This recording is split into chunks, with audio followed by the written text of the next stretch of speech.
1857 के विद्रोह का सबसे मुख्य कारण अंग्रेजों द्वारा भारतीय जनता का आर्थिक शोषण करना था, जबकि तत्कालीन कारण चर्बी युक्त कारतूस वाली घटना थी जिसने भारतीय सैनिकों की धार्मिक आस्था को चोट पहुंचाई। दोस्तों, इससे हिंदू और मुस्लिम दोनों सैनिकों की धार्मिक भावना आहत हुई। अगला क्वेश्चन, दूसरा क्वेश्चन देखें। 1857 का विद्रोह भारत में कौन से स्थान से प्रारंभ हुआ? दोस्तों, अपन ने प्रेजेंटेशन प्रारंभ करते ही इस क्वेश्चन की बात कर ली थी कि यह मेरठ उत्तर प्रदेश से प्रारंभ हुआ था। दूसरा सवाल, 1857 की क्रांति की शुरुआत कब हुई थी? 10 मई 1857 ईस्वी को इस विद्रोह की शुरुआत हुई। भारत के इस प्रथम स्वतंत्रता संग्राम की शुरुआत हुई। देखिए चौथा क्वेश्चन, 1857 के स्वतंत्रता संग्राम का प्रतीक क्या था भाई? चिन्ह क्या था? दोस्तों, कमल और रोटी इसका प्रतीक था। पांचवा क्वेश्चन देखिए, पहला भारतीय सिपाही कौन था जिसने चर्बी वाले कारतूस को प्रयोग करने से मना कर दिया था? उसका नाम दोस्तों मंगल पांडे था। मंगल पांडे बलिया उत्तर प्रदेश का रहने वाला था और पश्चिम बंगाल की बैरकपुर छावनी में तैनात था। दोस्तों, अगला क्वेश्चन देखिए, ये जो मंगल पांडे हैं, मंगल पांडे के बारे में एक और ध्यान रखना, मंगल पांडे प्रथम भारतीय व्यक्ति था जो 1857 की क्रांति के दौरान शहीद हुआ। अगला क्वेश्चन ये पूछ रहा कि मंगल पांडे कौन सी बटालियन से संबंधित थे? तो ये बैरकपुर छावनी की 34वीं नेटिव इन्फेंट्री के सिपाही थे। नेटिव इन्फेंट्री का मतलब होता है पैदल सेना, तो पैदल सेना के सिपाही थे। सातवां क्वेश्चन, 1857 की क्रांति के समय भारत का गवर्नर जनरल कौन था? लॉर्ड कैनिंग इस समय भारत का गवर्नर जनरल था। दोस्तों, गवर्नर जनरल एक ऐसा पद था उस टाइम पे जो ब्रिटिश भारत में भारत का सर्वोच्च पद हुआ करता था। रानी लक्ष्मीबाई का मूल नाम मणिकर्णिका था। 1857 की क्रांति के समय ब्रिटेन के प्रधानमंत्री का नाम लॉर्ड पामस्टन था। बिहार में 1857 के विद्रोह का नेतृत्व किसने किया भाई? दोस्तों, कुंवर सिंह ने किया था। 11वां क्वेश्चन, किसने 1857 के विद्रोह को एक षड्यंत्र की संज्ञा दी? जेम्स आउट्रम व डब्ल्यू टेलर ने 1857 के विद्रोह को एक षड्यंत्र की संज्ञा दी। ध्यान रखना दोस्तों, बहुत इंपॉर्टेंट सवाल है यह। 12वां क्वेश्चन देखे भाई, 1857 के विद्रोह के समय किसने इलाहाबाद को आपातकालीन मुख्यालय बना लिया था? दोस्तों, लॉर्ड कैनिंग ने, जो इस विद्रोह के समय भारत के गवर्नर जनरल थे या ब्रिटिश भारत के गवर्नर जनरल थे। अगला क्वेश्चन, 1857 के विद्रोह के नेता तात्या टोपे का असली नाम क्या था? दोस्तों, तात्या टोपे का असली नाम रामचंद्र पांडुरंग था भाई। ये येवला अहमदनगर महाराष्ट्र के रहने वाले थे। मंगल पांडे की घटना कहाँ हुई थी भाई? मंगल पांडे ने अंग्रेजों के खिलाफ बैरकपुर छावनी में बिगुल बजाया था 1857 की क्रांति का, और बैरकपुर भारत के पश्चिम बंगाल राज्य में पड़ता है। अगला क्वेश्चन, 1857 की क्रांति में किसे मान सिंह ने धोखा दिया और फिर अंग्रेजों ने गिरफ्तार कर उसे फांसी दे दी? दोस्तों, तात्या टोपे को मतलब विश्वासघात किया था तात्या टोपे के साथ मान सिंह ने, जो नरवर का जागीरदार था। 16वां क्वेश्चन देखें, 1857 की क्रांति का संपूर्ण नेतृत्व किसने किया था? बहादुर शाह जफर ने किया था। यह दोस्तों दिल्ली का सुल्तान था, मुगल बादशाह था। किसके द्वारा हड़प की नीति अपनाई गई थी? राज्य हड़प नीति का जन्मदाता लॉर्ड डलहौजी को माना जाता है। लॉर्ड डलहौजी को भारत में रेलवे का जनक भी माना जाता है। अगला इंपॉर्टेंट क्वेश्चन देखें, 18वां क्वेश्चन, 1857 के विद्रोह को किसने शुरू किया था भाई? दोस्तों, ये भारत के सिपाहियों के द्वारा शुरू किया गया था भाई। 19वां क्वेश्चन, रानी लक्ष्मीबाई को अंतिम युद्ध में किससे सामना करना पड़ा था? अंग्रेज सैन्य अधिकारी ह्यू रोज से सामना करना पड़ा था। यह बहुत इंपॉर्टेंट सवाल है कि लक्ष्मीबाई का सामना करने वाला अंग्रेज अधिकारी कौन था? जनरल ह्यू रोज। ठीक है दोस्तों, अगला क्वेश्चन देखें, 20वां क्वेश्चन, 1857 के विद्रोह के दौरान बहादुर शाह जफर ने किसे शाह आलम बहादुर का खिताब दिया था? दोस्तों बख्त खान को बहादुर शाह जफर ने शाह आलम बहादुर का खिताब दिया। 21वां क्वेश्चन, 1857 के संघर्ष में भाग लेने वाले सिपाहियों की सर्वाधिक संख्या कहां से थी? अवध से थी। अवध वर्तमान समय में भारत के उत्तर प्रदेश राज्य में पड़ता है भाई। 22वां क्वेश्चन, 1857 के स्वतंत्रता संग्राम का मुख्य कारण क्या था?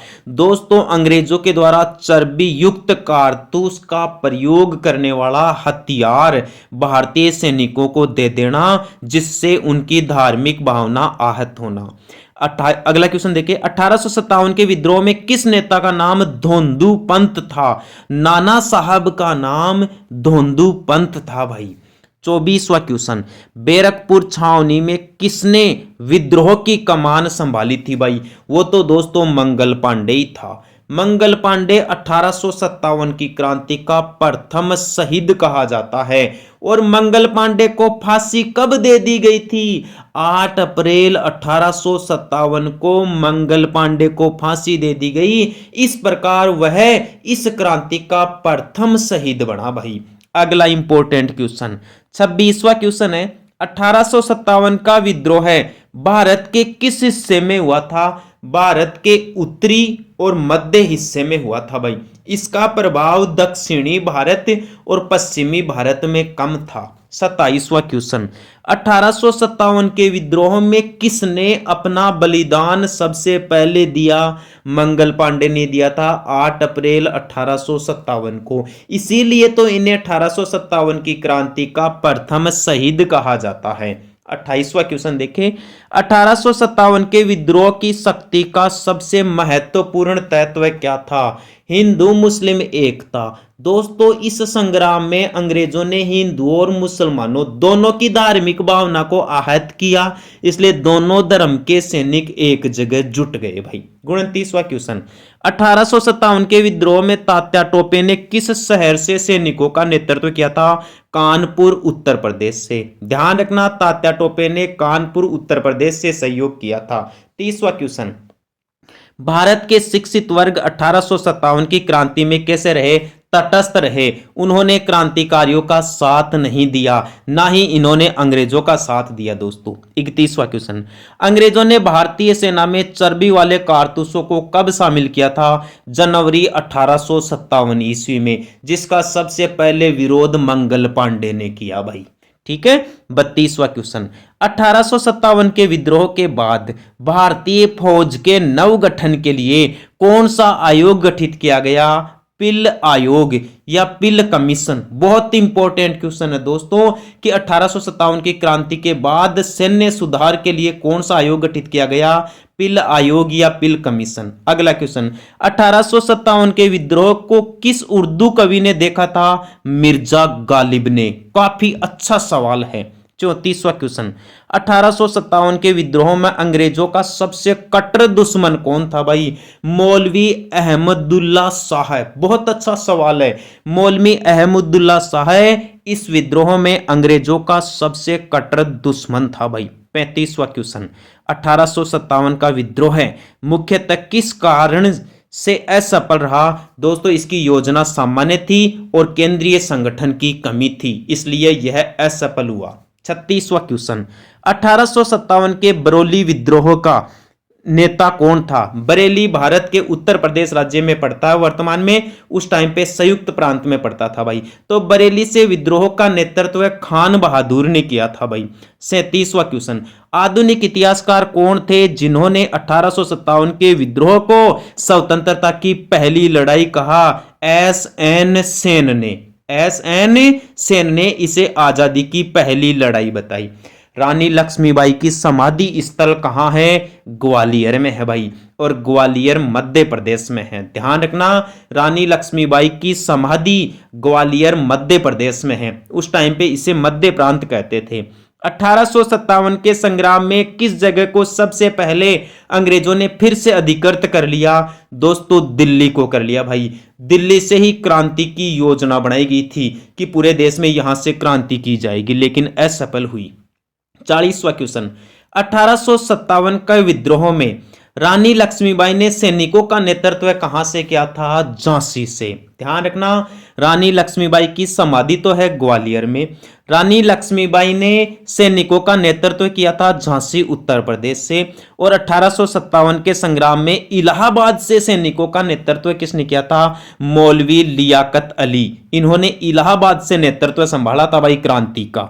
42वां क्वेश्चन, ब्रिटिश सैन्य अधिकारी ह्यू रोज ने किसे कहा था कि भारतीय क्रांतिकारियों में यह अकेली मर्द है? ये बात तो ह्यू रोज ने दोस्तों रानी लक्ष्मीबाई के बारे में कहा है भाई, ध्यान रखना। 43वां क्वेश्चन देखिए, 1857 के विद्रोह में किसने दिल्ली में सेनाओं के नेतृत्व किया था भाई? दिल्ली से नेतृत्व किया था बख्त खान ने। किसने किया था भाई? बख्त खान ने। प्रश्न संख्या 44 देखे भाई। 1857 के विद्रोह के बरेली विद्रोह के नेता कौन थे? खान बहादुर खान थे भाई। बरेली विद्रोह के नेता कौन थे? खान बहादुर खान। प्रश्न संख्या 45 देखें। 1857 की क्रांति में सबसे पहले फांसी किसे दी गई थी? ये तो मंगल पांडे को दी गई थी 8 अप्रैल 1857 ईस्वी को। और मंगल पांडे ने बैरकपुर छावनी से अंग्रेजों का विरोध किया था चर्बी युक्त कारतूसों के कारण भाई। अगला प्रश्न देखें, सबसे पहले बैरकपुर छावनी का नेतृत्व किसने किया था? आ गई ना बात दोस्तों, मंगल पांडे के द्वारा किया गया था। 47वां क्वेश्चन, कानपुर विद्रोह का नेतृत्व किसने किया था? नाना साहब ने। नाना साहब ने कानपुर विद्रोह का नेतृत्व किया था।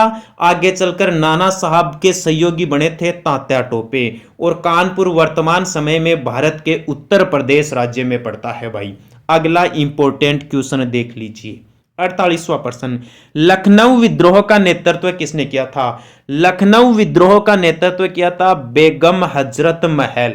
बेगम हजरत महल, ध्यान रखना दोस्तों, पूछ लिया जाएगा, बहुत इंपॉर्टेंट सवाल है। लखनऊ विद्रोह का नेतृत्व इस क्रांति में किसने किया था? बेगम हजरत महल ने। 49 नंबर का क्वेश्चन देखें, मंगल पांडे ने 1857 के विद्रोह की पहली गोली कहां चलाई थी? इन्होंने तो बैरकपुर में गोली चलाकर बिगुल बजा दिया था इस क्रांति का, भारत के इस प्रथम स्वतंत्रता संग्राम।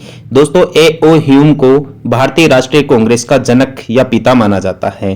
तो 1885 ईस्वी में महाराष्ट्र के मुंबई में कांग्रेस की स्थापना A.O. ह्यूम के द्वारा की गई। दूसरा क्वेश्चन देखिए, भारतीय राष्ट्रीय कांग्रेस का प्रथम अधिवेशन कब और कहां हुआ? दोस्तों 28 दिसंबर 1885 ईस्वी को मुंबई में हुआ था भाई। तत्कालीन बंबई कहा जाता था इसको, आज मुंबई के नाम से जाना जाता है। तो ये अच्छा सवाल है कि कांग्रेस का प्रथम अधिवेशन कब हुआ था? जिस समय इसकी स्थापना हुई उसी समय इसका प्रथम अधिवेशन हुआ, यानी 28 दिसंबर 1885 को, और बंबई में हुआ। ध्यान रखना 28 दिसंबर को कांग्रेस दिवस मनाया जाता है। अगला क्वेश्चन देखिए, कांग्रेस के प्रथम अधिवेशन की अध्यक्षता किसके द्वारा की गई थी भाई? व्योमेश चंद्र बनर्जी या WC बनर्जी, ये नाम आप ध्यान रखना। ये कांग्रेस के प्रथम अध्यक्ष थे भाई। जो अधिवेशन मुंबई में आयोजित हुआ 28 दिसंबर 1885 को, इसकी अध्यक्षता व्योमेश चंद्र बनर्जी के द्वारा की गई थी भाई। ठीक है दोस्तों, दोबारा बता देता हूं कि कांग्रेस का जो प्रथम अधिवेशन हुआ उसकी अध्यक्षता WC बनर्जी या फिर व्योमेश चंद्र बनर्जी के द्वारा की गई। अगला क्वेश्चन देखिए, आर्य समाज के संस्थापक कौन थे भाई? आर्य समाज की स्थापना दयानंद सरस्वती को माना जाता है भाई। दयानंद सरस्वती ने नारा दिया था वेदों की ओर लौटो, या वैदिक संस्कृति का जो ज्ञान है वो मुख्य रूप से दोस्तों दयानंद सरस्वती के द्वारा फैलाया गया। और सबसे पहले स्वराज की अवधारणा भी दयानंद सरस्वती के द्वारा ही दी गई। जो बाल गंगाधर तिलक थे वो स्वामी दयानंद सरस्वती के विचारों से ही प्रभावित थे। तो आर्य समाज की स्थापना स्वामी दयानंद सरस्वती के द्वारा की गई। अगला क्वेश्चन, राजा राममोहन राय द्वारा किसकी स्थापना की गई भाई? राजा राममोहन राय के द्वारा तो ब्रह्म समाज की स्थापना की गई। दोस्तों ब्रह्म समाज क्या है? ये ब्रह्म समाज दोस्तों जो समाज में जो कुप्रथाएं व्याप्त थी उनको समाप्त करने के लिए राजा राममोहन राय के द्वारा शुरू किया गया भाई। और राजा राममोहन राय को ब्रह्म समाज का पिता या जनक माना जाता है। ध्यान रखना दोस्तों, राजा राममोहन राय को आधुनिक पुनर्जागरण का पिता भी कहा जाता है भाई। इन्होंने सती प्रथा का घोर विरोध किया था। अगला क्वेश्चन देखिए, वर्नाक्यूलर प्रेस एक्ट किसके शासन में पारित किया गया था? जिस समय दोस्तों वर्नाक्यूलर प्रेस एक्ट पारित किया गया, यदि वर्ष की अपन बात करें तो 1878 ईस्वी में वर्नाक्यूलर प्रेस एक्ट पारित किया गया था और इस समय governor general viceroy lord Lytton थे। ध्यान रखना, वर्नाक्यूलर प्रेस एक्ट क्या था भाई? ये दोस्तों समाचार पत्रों पर जो प्रतिबंध लगाया गया था उसी को वर्नाक्यूलर प्रेस एक्ट के नाम से जाना जाता है, या प्रेस पर जो प्रतिबंध लगाए गए उसी को वर्नाक्यूलर प्रेस एक्ट के नाम से जाना जाता है। नेक्स्ट क्वेश्चन, पूना सार्वजनिक सभा की स्थापना किसके द्वारा की गई थी भाई? दोस्तों पूना स्थान भारत के महाराष्ट्र राज्य में है और यहाँ पर जो सार्वजनिक सभा की स्थापना की गई वो महादेव गोविंद रानाडे के द्वारा की गई थी। तो बहुत ही अच्छा सवाल है, कई बार ये कंपटीशन एग्जाम्स के अंदर पूछ लिया जाता है कि पूना सार्वजनिक सभा की स्थापना किस राष्ट्रीय विचारक के द्वारा की गई थी? महादेव गोविंद रानाडे के द्वारा की गई थी भाई। बहुत ही अच्छे विद्वान थे, इन्होंने स्वतंत्रता आंदोलन में काफी ज्यादा योगदान दिया। अगला क्वेश्चन देखिए भाई, यंग इंडिया के लेखक कौन थे? दोस्तों ये यंग इंडिया जो लेख था ये लाला लाजपत राय के द्वारा लिखा जाता था और लाला लाजपत राय उग्रवाद के त्रिस्तंभ में से एक थे भाई। उग्रवाद के त्रिस्तंभ में मुख्य रूप से 3 व्यक्तियों का नाम लिया जाता है, लाल, बाल और पाल, यानी लाला लाजपत राय, बाल गंगाधर तिलक और विपिन चंद्र पाल। तो इस प्रकार यंग इंडिया के लेखक लाला लाजपत राय को माना जाता है। अगला महत्वपूर्ण क्वेश्चन देखिए दोस्तों, इल्बर्ट विधेयक किस वायसराय के काल में पेश किया गया था?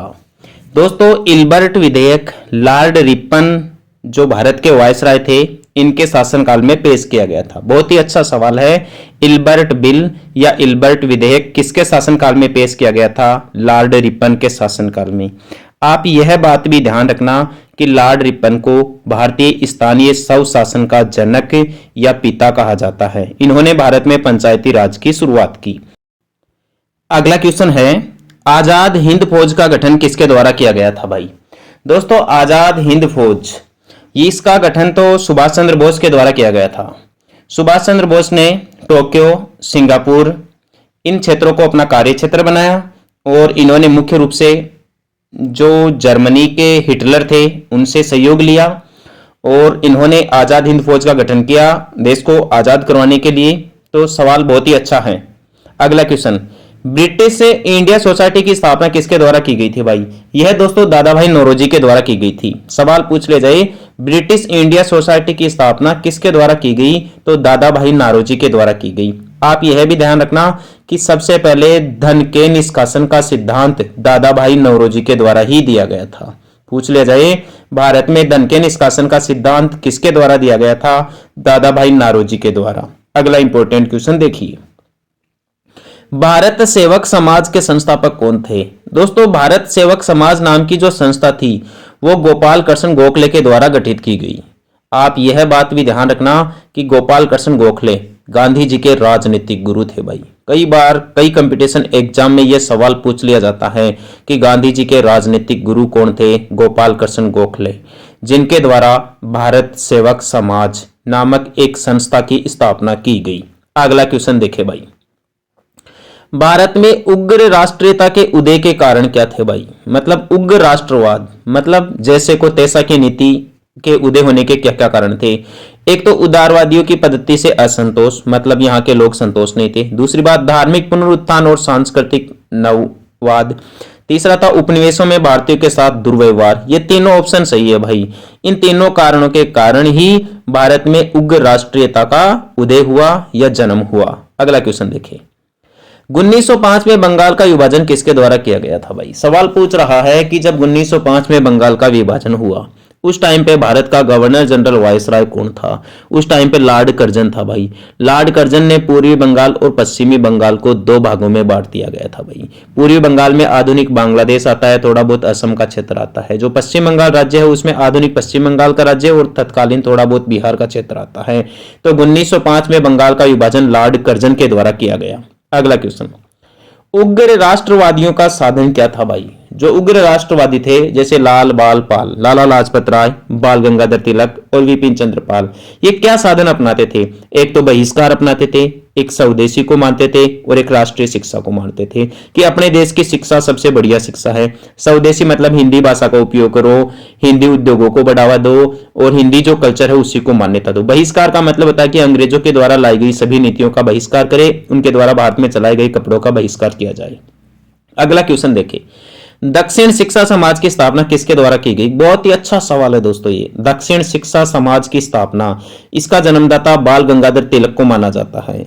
यह बाल गंगाधर तिलक के द्वारा दक्षिण शिक्षा समाज की स्थापना की गई। बहुत ही अच्छा सवाल है, आप ध्यान रखना, कंपटीशन एग्जाम में ये क्वेश्चन छप सकता है कि दक्षिण शिक्षा समाज की स्थापना किसके द्वारा की गई थी? बाल गंगाधर तिलक के द्वारा की गई थी भाई। नेक्स्ट क्वेश्चन देखिए, स्वतंत्रता मेरा जन्मसिद्ध अधिकार है और मैं इसे लेकर रहूंगा, यह कथन किसका है भाई?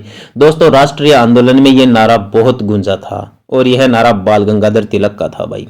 यानी बाल गंगाधर तिलक ने ही कहा था कि स्वतंत्रता मेरा जन्मसिद्ध अधिकार है और मैं इसे लेकर रहूंगा। अब जब बाल गंगाधर तिलक की मृत्यु तो 1 अगस्त 1920 को हो गई थी भाई, तो इनके द्वारा तो स्वतंत्रता प्राप्त नहीं की गई, लेकिन इनके जो आदर्श बने उन्होंने भारत को स्वतंत्र करवाया। अगला क्वेश्चन, मुझ पर किया गया लाठी का एक एक प्रहार ब्रिटिश साम्राज्य के कफन में कील बनकर रहेगा, ऐसा किसने कहा था भाई? ऐसा तो लाला लाजपत राय ने कहा था। जब लाला लाजपत राय लाहौर में साइमन कमीशन का बहिष्कार कर रहे थे कि Simon commission go back, Simon commission वापस जाओ, तब वहां पर कैप्टन स्टॉक के कहने पर सैंडर्स के द्वारा इन पर लाठियां बरसाई गई। तब लाला लाजपत राय ने यह बात कही थी कि मुझ पर किया गया लाठी का एक एक प्रहार ब्रिटिश साम्राज्य के कफन में कील बनकर रहेगा। अगला क्वेश्चन, अमेरिका में गद्दार पार्टी की स्थापना किसके द्वारा की गई थी भाई? दोस्तों अमेरिका में गद्दार पार्टी की स्थापना की गई थी लाला हरदयाल के द्वारा और गद्दार पार्टी का गठन 1913 ईस्वी में किया गया था। बहुत ही अच्छा सवाल है, ध्यान रखना, पूछ लिया जाए अमेरिका में गद्दार पार्टी की स्थापना किसके द्वारा की गई थी भाई? लाला हरदयाल के द्वारा की गई थी। कब की गई थी? 1913 ईस्वी में। अमेरिका के उस स्थान का नाम पूछ ले तो बता देना, सैन फ्रांसिस्को में की गई थी। नेक्स्ट क्वेश्चन देखिए, कांग्रेस के उदारवादी व उग्रवादी नेताओं में वास्तविक रूप में विभाजन किस अधिवेशन में हो गया था? दोस्तों सूरत अधिवेशन हुआ था गुजरात में, जहां पर कांग्रेस यानी कि कांग्रेस में जो 2 दल बने थे दोस्तों, एक तो गरम दल और एक नरम दल। तो गरम दल के नेताओं और नरम दल के नेताओं के बीच में इस बात को लेकर मतभेद हो गया था कि अध्यक्ष कौन बने, जिसके कारण इनके अंदर विभाजन हो गया था। तो उग्रवादी और उदारवादी नेताओं के बीच में विभाजन सूरत अधिवेशन के कारण हुआ। की बात करेंगे, जैसे धोलावीरा सभ्यता स्थल, यह भारत के गुजरात राज्य में है। इसे यूनेस्को की विश्व धरोहर सूची में 2021 में चीन में संपन्न यूनेस्को की ऑनलाइन बैठक में शामिल किया गया और यूनेस्को की विश्व धरोहर सूची में शामिल होने वाला यह विश्व का 40वां धरोहर स्थल माना जाता है। दोबारा बता दूं, धोलावीरा सभ्यता स्थल भारत के गुजरात राज्य में है। 2021 में इसे यूनेस्को की विश्व धरोहर सूची में शामिल कर लिया गया और इसे चीन में आयोजित ऑनलाइन बैठक में शामिल किया गया। यह विश्व का 40वां विश्व धरोहर स्थल माना जाता है।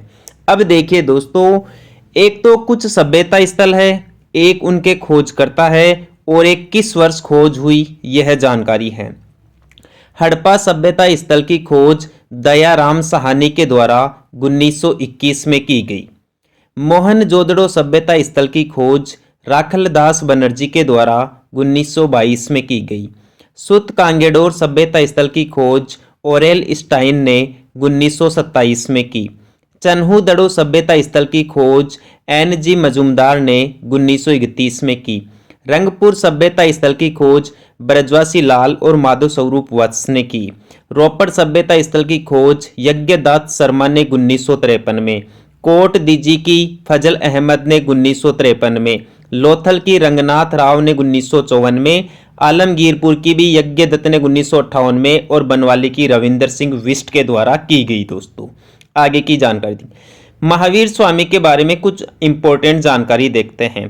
महावीर स्वामी का विवाह कौंडिन्य गोत्र की कन्या यशोदा के साथ हुआ। महावीर की पुत्री का नाम अणोरजा या प्रियदर्शनी था। महावीर स्वामी का एक नाम निगंडनाथ पुतवी था भाई। महावीर स्वामी का एक अन्य नाम निगंठनाथ पुतवी था। इनकी बेटी का नाम अणोरजा या प्रियदर्शनी था। पत्नी का नाम यशोदा था। ज्ञान प्राप्ति के बाद महावीर स्वामी के नाम इस प्रकार थे। इन्हें महावीर के नाम से जाना गया। इन्हें जिन के नाम से जाना गया। जिन का अर्थ होता है विजेता। इन्हें केवलिन कहा गया। केवलिन का अर्थ होता है सर्वोच्च ज्ञान। महावीर स्वामी को निग्रंथ भी कहा गया। निग्रंथ का मतलब होता है बंधन रहित, और इन्हें आहर कहा गया जिसका मतलब होता है योग्य। ठीक है दोस्तों, आगे देखिए। महावीर स्वामी ने गृहस्थों के लिए 5 अणुव्रत बताए हैं।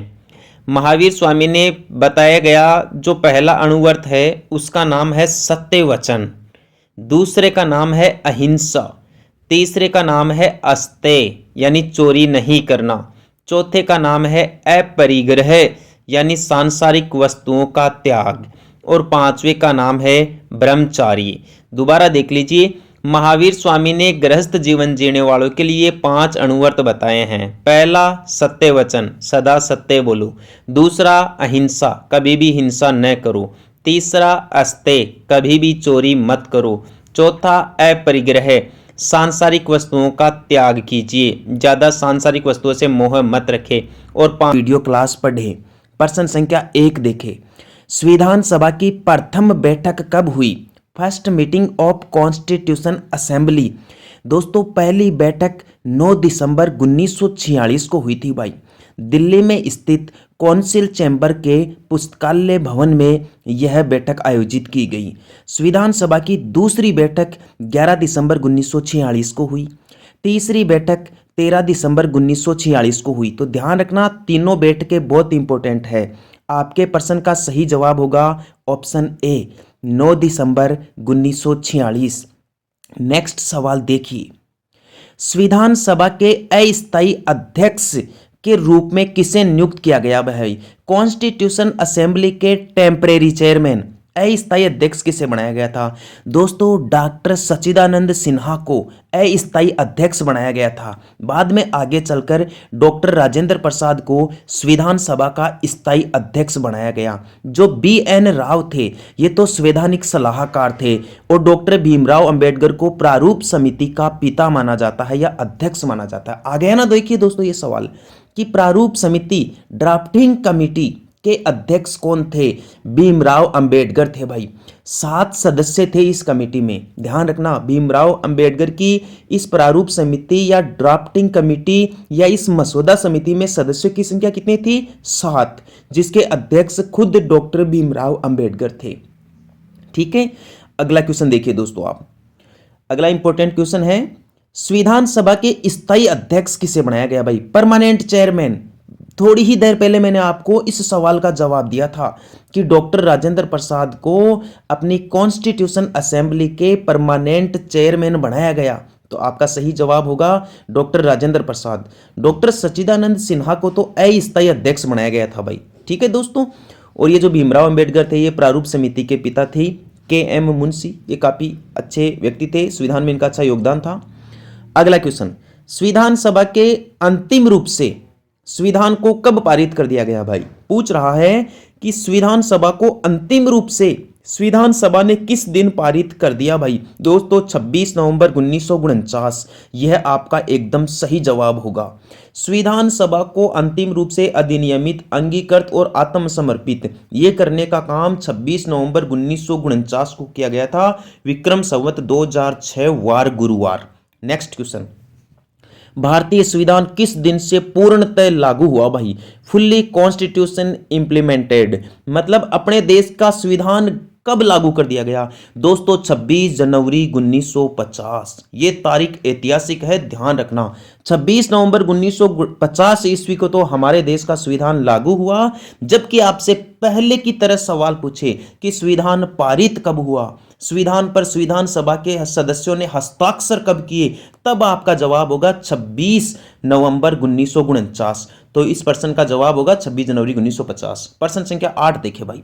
भारतीय संविधान के किस भाग को उसकी आत्मा कहते हैं? Soul of Indian constitution. भारतीय संविधान की आत्मा। दोस्तों हमारे संविधान की जो प्रस्तावना है, जो उद्देशिका है, इसे संविधान सभा की आत्मा का नाम दिया गया है। ठीक है दोस्तों, मूल अधिकारों को तो भारतीय संविधान का अधिकार पत्र कहते हैं, जिसका उल्लेख भाग 3 में है। और संवैधानिक उपचारों का जो अधिकार है वो आर्टिकल 32 है। ठीक है, प्रश्न संख्या 9 देखें।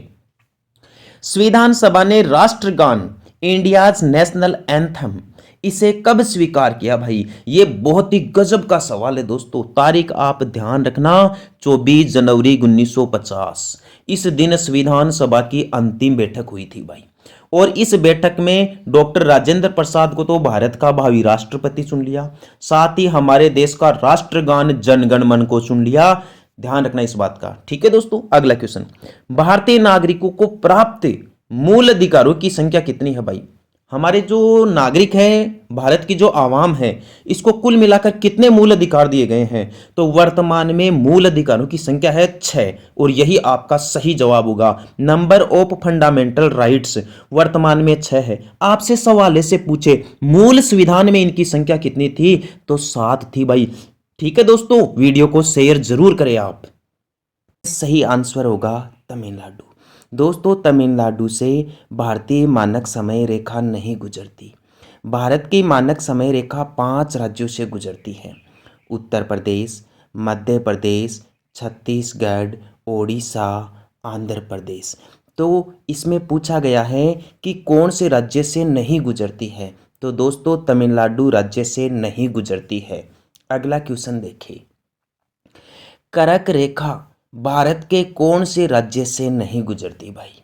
क्या पश्चिम बंगाल राज्य से, गुजरात राज्य से, मध्य प्रदेश राज्य से, या फिर ओडिशा राज्य से? दोस्तों इसमें आपका सही जवाब होगा ओडिशा राज्य, क्योंकि ओडिशा राज्य से कर्क रेखा नहीं गुजरती है। कर्क रेखा भारत के 8 राज्यों से होकर गुजरती है, जिनको याद करने की एक ट्रिक भी है। राम झाके 6 पंगु मित्र है। राम झाके 6 पंगु मित्र है। इसमें 8 राज्य समाहित है। जैसे गुजरात से कर्क रेखा भारत में प्रवेश करती है, मेघालय से कर्क रेखा, मेघालय क्या, मणिपुर से, मिजोरम से कर्क रेखा भारत से बाहर निकल जाती है। तो गुजरात से प्रवेश करती है, मिजोरम से बाहर निकलती है। मध्य प्रदेश में सबसे ज़्यादा है और त्रिपुरा में सबसे कम है। प्रश्न संख्या 3 देखिए। क्षेत्रफल की दृष्टि से भारत विश्व का सबसे बड़ा देश है। भाई भारत कौन से क्रम का देश है क्षेत्रफल की दृष्टि से? यदि विश्व स्तर पर क्षेत्रफल की दृष्टि से अपने भारत देश की बात की जाए तो भारत का स्थान 7वां है भाई। भारत का स्थान कौन सा है? 7वां है।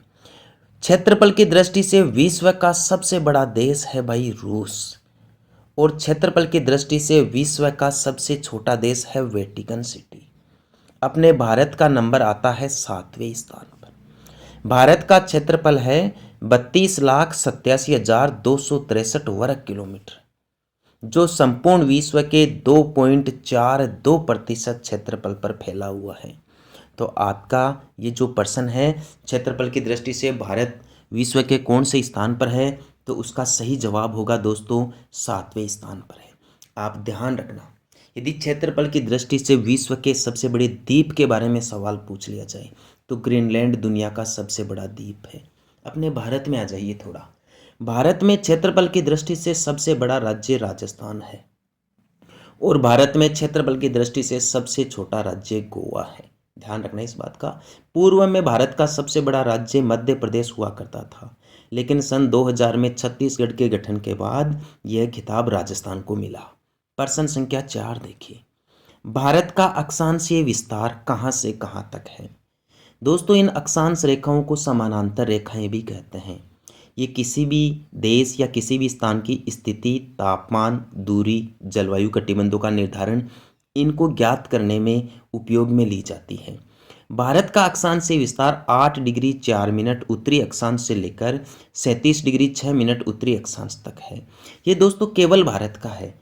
यदि आपसे सवाल ये पूछे कि संपूर्ण भारत का अक्षांशीय विस्तार कहाँ से कहाँ तक है, तो 6 डिग्री 4 मिनट उत्तरी अक्षांश से शुरू होगा। क्यों? क्योंकि अपना अंडमान निकोबार द्वीप समूह है 6 डिग्री 4 मिनट उत्तरी अक्षांश पर है। 8 डिग्री 4 मिनट उत्तरी अक्षांश पर तो दोस्तों अपना कन्याकुमारी प्रारंभ होता है, और 37 डिग्री 6 मिनट उत्तरी अक्षांश पर अपने भारत में जम्मू कश्मीर राज्य में जो गिलगित शहर है जहाँ इंदिरा कोल स्थित है वो पॉइंट है। तो ऑप्शन आपका ये सही होगा। ठीक है, 8 डिग्री 4 मिनट से 37 डिग्री 6 मिनट। प्रश्न संख्या 5 देखें भाई, हमारा राष्ट्रीय पंचांग क्या है? दोस्तों अपना जो राष्ट्रीय पंचांग है अपने भारत देश का वह शक संवत पर आधारित है भाई। इसमें ऑप्शन ए दिया गया है जन गण मन, ये तो हमारे देश का राष्ट्रीय गान है भाई, जो रविंद्रनाथ टैगोर जी के द्वारा लिखा गया। ऑप्शन बी है वंदे मातरम, ये भारत का राष्ट्रीय गीत है जो बंकिम चंद्र चट्टोपाध्याय के द्वारा लिखा गया। तो प्रश्न संख्या 6 देखिए, किस वर्ष में गंगा नदी को गंगा नदी की डॉल्फिन, दोस्तों डॉल्फिन एक मछली है, एक मत्स्य है, जो अपनी जो सबसे पवित्र नदी है गंगा नदी, या हिंदू धर्म की जो सबसे पवित्र नदी है गंगा नदी, उस नदी में पाई जाती है डॉल्फिन मछली। तो आपसे पूछ रहा है कि डॉल्फिन मछली को भारत का राष्ट्रीय जलीय जीव किस वर्ष घोषित किया गया? दोस्तों 2009 में घोषित किया गया। Option D it's right answer. प्रश्न संख्या 7 देखें, भारतीय राष्ट्रीय ध्वज का केसरिया रंग किसका प्रतीक है? केसरिया रंग किसका प्रतीक है दोस्तों? हमें क्या प्रेरणा मिलती है केसरिया रंग से? कौन सा संदेश देता है ये केसरिया रंग इस भारतीयों को या इस मानव जाति को? केसरिया रंग दोस्तों साहस और बलिदान का प्रतीक है। जो अपना सफ़ेद रंग है वो दोस्तों पवित्रता का प्रतीक है, शांति का प्रतीक है, और जो हरा रंग है वह दोस्तों सुख समृद्धि का प्रतीक है, और जो बीच में 24 तिलियों का नीले रंग का अशोक चक्र बना हुआ है वह हमारे देश में दोस्तों विकास का चक्र माना जाता है, कि देश का विकास सदा हमेशा चलता रहेगा भाई। ठीक है, तो प्रश्न के हिसाब से आपका ऑप्शन बी सही होगा भाई, कि जो केसरिया रंग है जो सबसे ऊपर होता है वह साहस और बलिदान का प्रतीक है। ठीक है दोस्तों, ध्यान रखना भारतीय ध्वज या राष्ट्रीय ध्वज तिरंगा 3:2 के रूप में होता है। अगला क्वेश्चन देखिए, प्रश्न संख्या 8, भारत में होकर कौन सी रेखा गुजरती है भाई? क्या कर्क रेखा गुजरती है, मकर रेखा गुजरती है, भूमध्य रेखा गुजरती है, या इनमें से कोई भी रेखा नहीं गुजरती? तो प्रश्न के हिसाब से दोस्तों आपका ऑप्शन ए बिल्कुल सही जवाब है।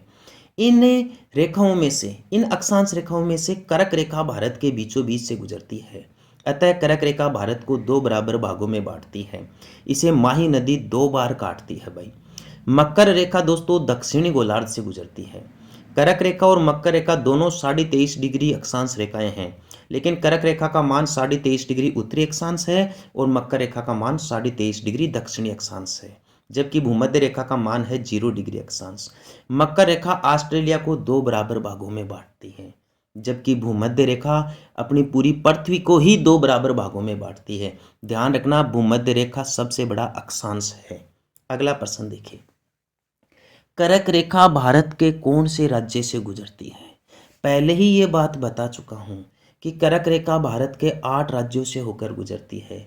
उनको याद करने की ट्रिक है राम झाके 6 पंगु मित्र है। तो आपको बताना है इनमें से कौन से राज्य में से गुजरती है।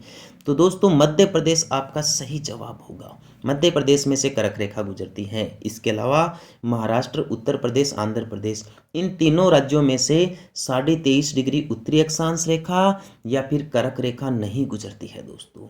कर्क रेखा तो गुजरात से गुजरती है, राजस्थान से गुजरती है, मध्य प्रदेश से गुजरती है, अपने झारखंड से गुजरती है, त्रिपुरा से गुजरती है, मिजोरम से गुजरती है, पश्चिम बंगाल राज्य से गुजरती है।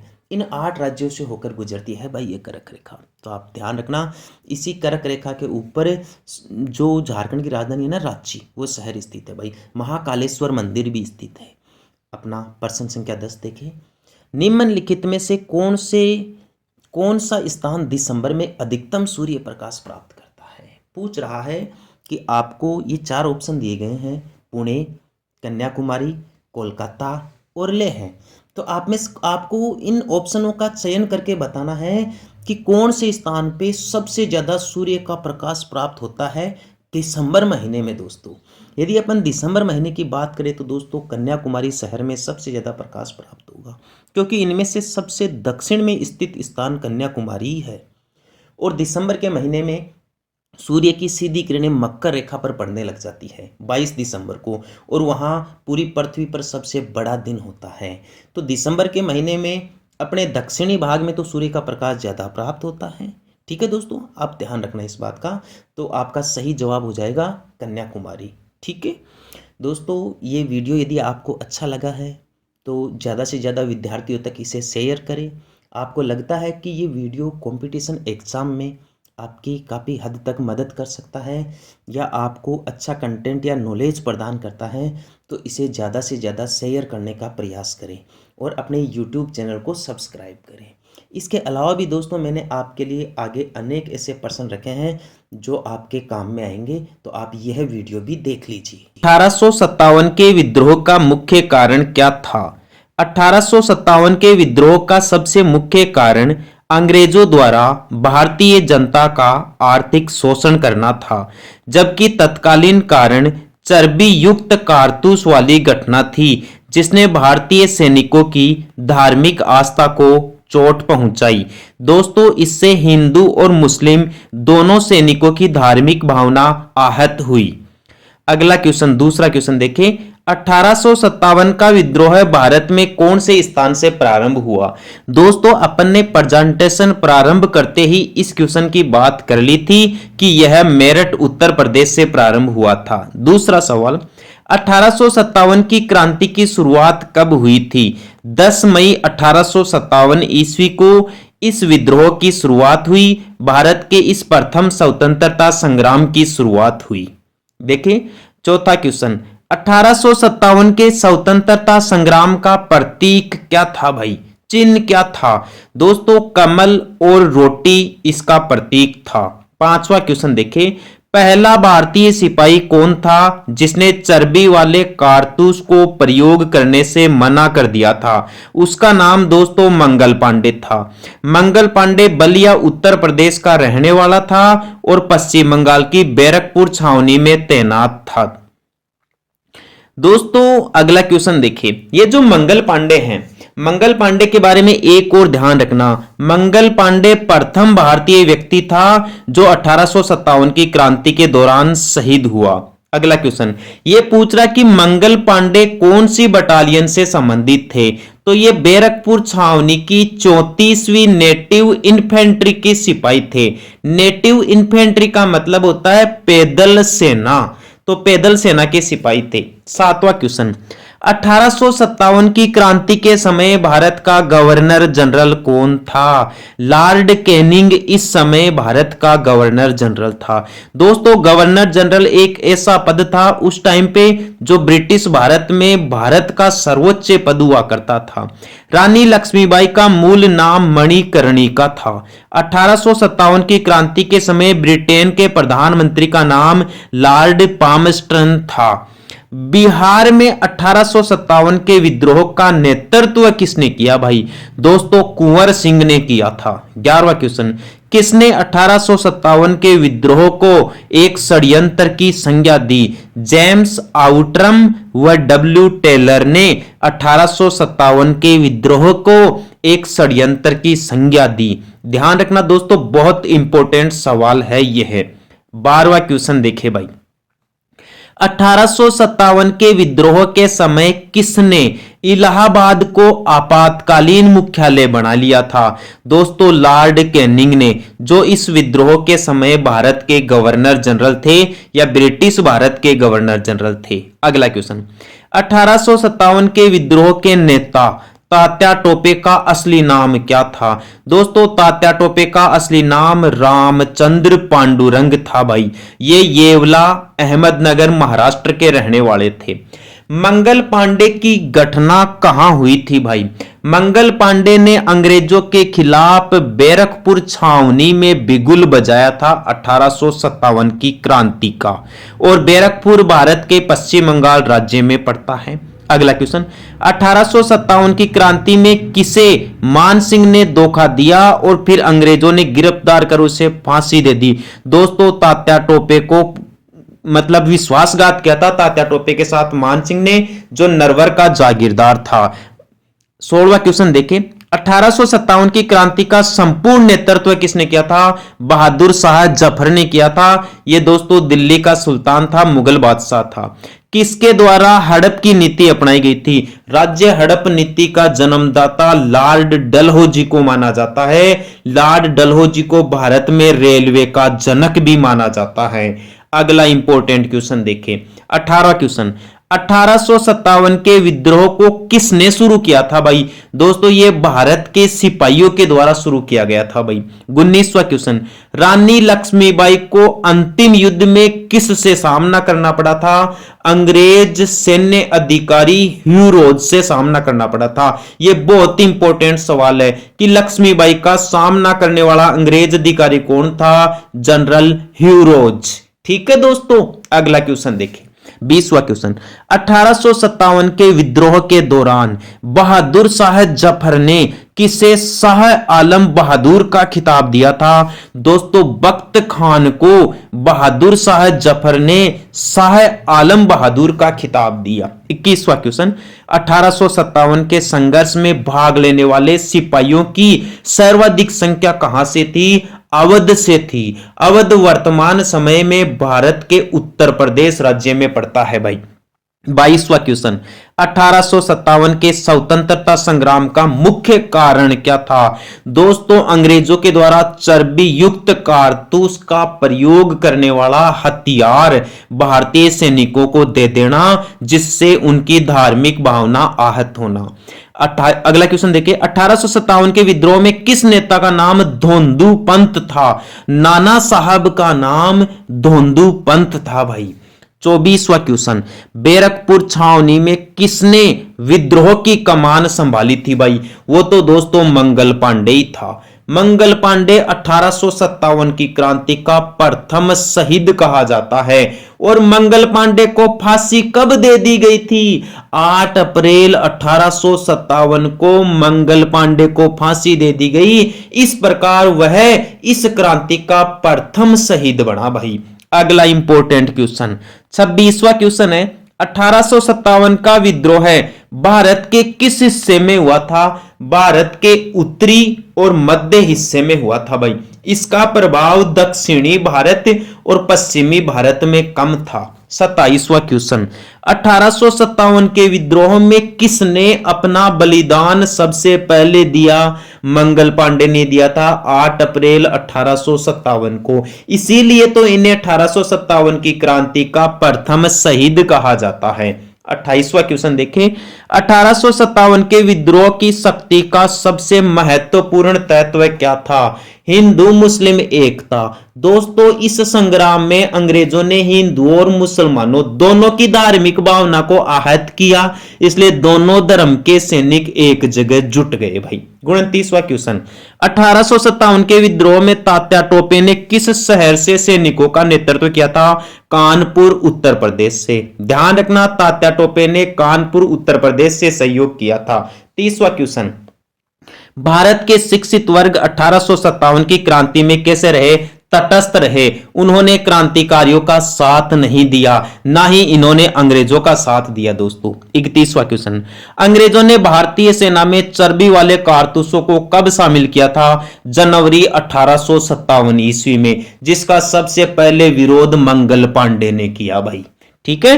32वां क्वेश्चन, 1857 के विद्रोह के बाद भारतीय फौज के नवगठन के लिए कौन सा आयोग गठित किया गया? पिल आयोग या पिल कमीशन। बहुत इंपॉर्टेंट क्वेश्चन है दोस्तों कि 1857 की क्रांति के बाद सैन्य सुधार के लिए कौन सा आयोग गठित किया गया? पिल आयोग या पिल कमीशन। अगला क्वेश्चन, 1857 के विद्रोह को किस उर्दू कवि ने देखा था? मिर्जा गालिब ने। काफी अच्छा सवाल है। 34वां क्वेश्चन, 1857 के विद्रोह में अंग्रेजों का सबसे कट्टर दुश्मन कौन था भाई? मौलवी अहमदुल्ला शाह। बहुत अच्छा सवाल है। मौलवी अहमदुल्ला शाह इस विद्रोह में अंग्रेजों का सबसे कट्टर दुश्मन था भाई। 35वां क्वेश्चन, 1857 का विद्रोह मुख्यतः किस कारण से असफल रहा? दोस्तों इसकी योजना सामान्य थी और केंद्रीय संगठन की कमी थी, इसलिए यह असफल हुआ। 36वां क्वेश्चन, 1857 के बरौली विद्रोह का नेता कौन था? बरेली भारत के उत्तर प्रदेश राज्य में पड़ता है, वर्तमान में उस टाइम पे संयुक्त प्रांत में पड़ता था भाई। तो बरेली से विद्रोह का नेतृत्व खान बहादुर ने किया था भाई।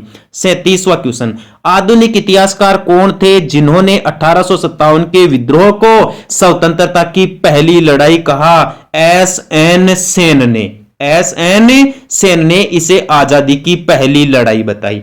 रानी लक्ष्मीबाई की समाधि स्थल कहां है? ग्वालियर में है भाई, और ग्वालियर मध्य प्रदेश में है। ध्यान रखना, रानी लक्ष्मीबाई की समाधि ग्वालियर मध्य प्रदेश में है। उस टाइम पे इसे मध्य प्रांत कहते थे।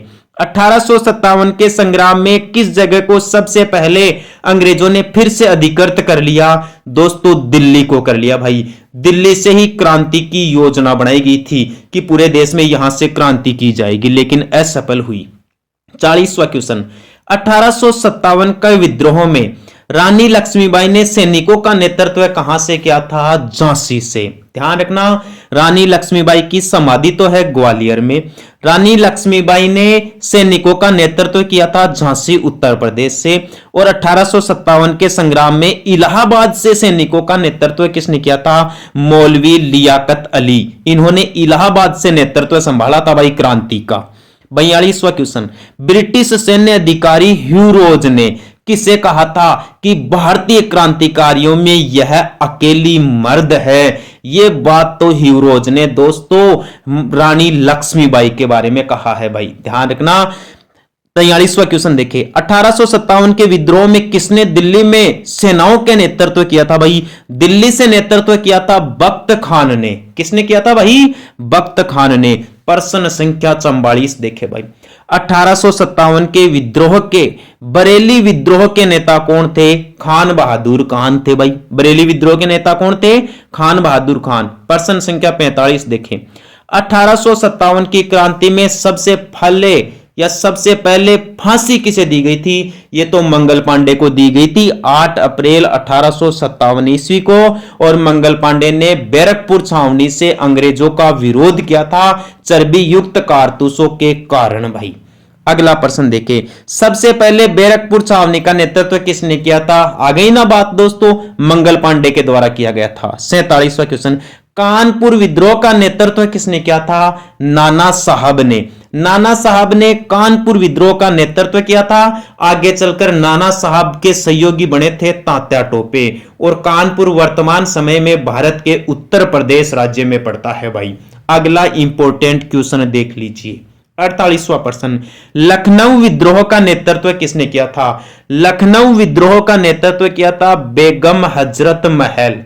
बेगम हजरत महल। ध्यान रखना दोस्तों, पूछ लिया जाएगा, बहुत इंपॉर्टेंट सवाल है। लखनऊ विद्रोह का नेतृत्व इस क्रांति में किसने किया था? बेगम हजरत महल ने। 49 नंबर का क्वेश्चन देखें, मंगल पांडे ने 1857 के विद्रोह की पहली गोली कहां चलाई थी? इन्होंने तो बैरकपुर में गोली चलाकर बिगुल बजा दिया था इस क्रांति का, भारत के इस प्रथम स्वतंत्रता संग्राम का। 50वां क्वेश्चन, बहादुर शाह जफर कौन थे? दोस्तों ये अंतिम मुगल शासक। भी आप ध्यान रखना, सवाल आपसे पूछ लिया जाए कि मत्स्य संघ का उद्घाटन कहां हुआ था? भरतपुर के लोहागढ़ दुर्ग में। यहां दूसरा सवाल यह भी पूछा जा सकता है कि मत्स्य संघ में कुल मिला के कितने रियासतें थी भाई? इसमें 4 रियासतें थी, अलवर, भरतपुर, करौली और धौलपुर। आप इन्हें शॉर्ट रूप में ABCD इस तरीके से भी याद रख सकते हैं, अलवर, भरतपुर, धौलपुर और करौली। ठीक है दोस्तों, एक सवाल आपसे यहां यह भी पूछा जा सकता है कि मत्स्य संघ का नाम मत्स्य संघ किसने रखा था भाई? इसका नाम मत्स्य संघ KM मुंशी के कहने पर रखा गया था भाई। दूसरा क्वेश्चन देखें, निम्नलिखित में से कौन सा स्मारक 2010 वर्ष में विश्व धरोहर में सम्मिलित किया गया? ये काफी इंपॉर्टेंट सवाल है दोस्तों आपके लिए, राजस्थान के जीके से रिलेटेड। ये दोस्तों जो विश्व धरोहर शामिल करने का काम है यह यूनेस्को के द्वारा किया जाता है और यूनेस्को का मुख्यालय है फ्रांस की राजधानी पेरिस में।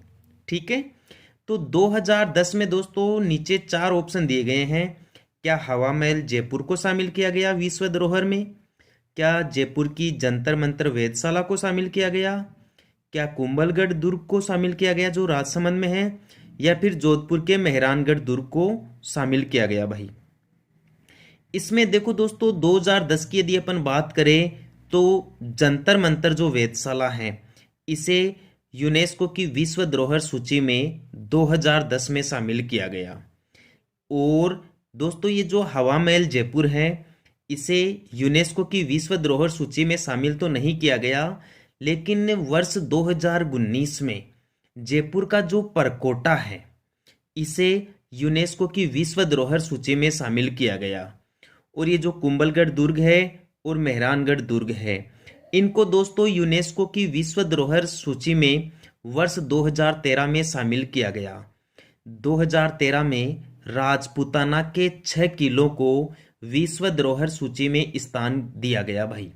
ठीक है, दोबारा देख लीजिए ये क्वेश्चन आपसे पूछ रहा है कि नीचे दिए गए कौन से स्थान को 2010 में विश्व धरोहर सूची में सम्मिलित कर लिया गया। तो जयपुर की जंतर मंतर वेधशाला को शामिल किया गया, राजपूताना के 6 किलों को 2013 में शामिल किया गया, और जयपुर के परकोटे को 2019 में शामिल किया गया। एक दोस्तों केवलादेव गणापक्षी विहार के बारे में भी सवाल पूछा जा सकता है कि केवलादेव गणापक्षी विहार को किस वर्ष यूनेस्को की विश्व धरोहर सूची में सम्मिलित किया गया? 1985 ईस्वी में सम्मिलित किया गया। और केवलादेव गणापक्षी विहार यूनेस्को की विश्व धरोहर सूची में शामिल होने वाला राजस्थान का पहला स्थान था। ठीक है दोस्तों, एक आप नृत्य के बारे में भी ध्यान रखना। राजस्थान में एक कालबेलिया नृत्य है भाई जिसे यूनेस्को की विश्व धरोहर सूची में शामिल किया गया। ठीक है, जो कालबेलिया जाति के द्वारा किया जाता है, जो एक सपेरा से संबंधित जाति होती है। अगला क्वेश्चन देखे भाई। ठीक है, ये देखिए दोस्तों, राजस्थान राज्य का वर्तमान स्वरूप जिस तारीख से है वह तारीख कौन सी है भाई? राजस्थान राज्य का दोस्तों वर्तमान जो स्वरूप है वह 1 नवंबर 1956 को आया भाई। 1 नवंबर 1956 को राजस्थान का एकीकरण पूर्ण हुआ और 7 चरणों में पूरा हुआ भाई। और ये अंतिम चरण था 1 नवंबर 1956 को। आपसे सवाल पूछा जा सकता है कि जिस समय राजस्थान का एकीकरण किया गया 1 नवंबर 1956 को, उसी टाइम पे भारत में राज्य पुनर्गठन अधिनियम भी पारित किया गया 1956 ईस्वी में। और ये संविधान का 7वां संशोधन भी था भाई। 7वें संविधान संशोधन अधिनियम 1956 के तहत राज्य पुनर्गठन अधिनियम संसद के द्वारा पारित किया गया, जिसके तहत भारत में 14 तो राज्य बनाए गए और 6 केंद्र शासित प्रदेश बनाए गए। तो यहाँ इस अधिनियम को पारित करने से पहले एक फजल अली आयोग का गठन किया गया था, जिसे राज्य पुनर्गठन आयोग के नाम से भी जाना जाता है। इसने रिपोर्ट दी थी 1 नवंबर 1956 को राजस्थान के संदर्भ में, और इसी के तहत अपना राज्य वर्तमान स्वरूप में आया।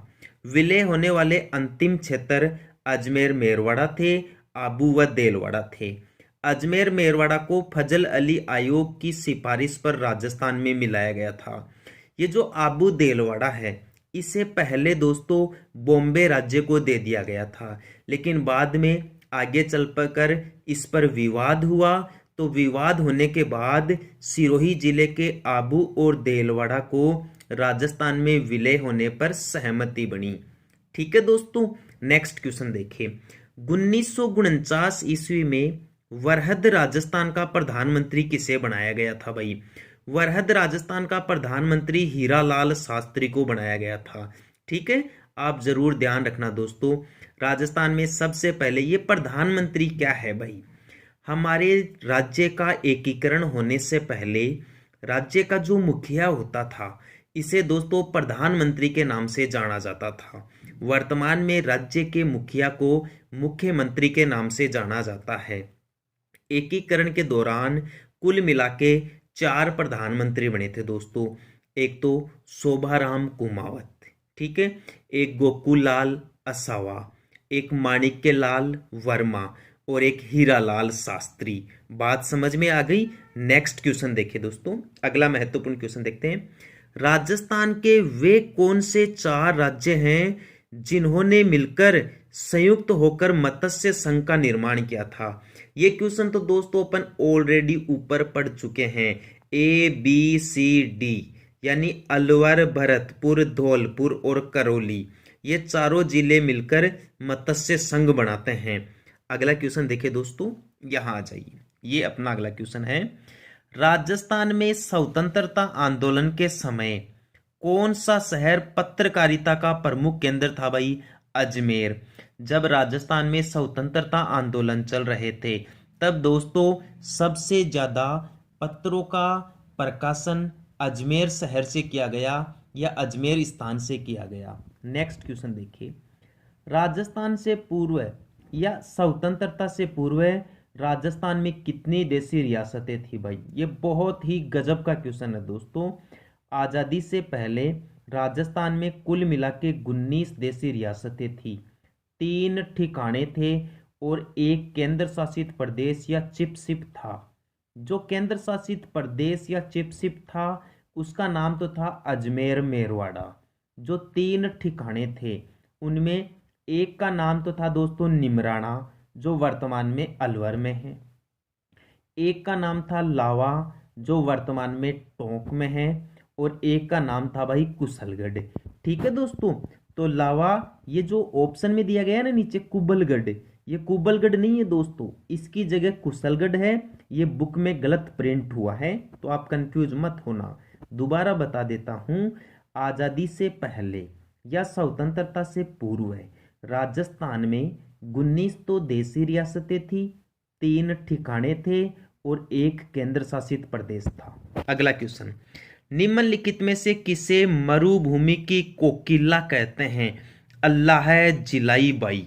ये आपका बिल्कुल सही जवाब है दोस्तों। मरुभूमि की कोकिला या मरु कोकिला के नाम से अल्लाह जिलाई बाई को जाना जाता है भाई।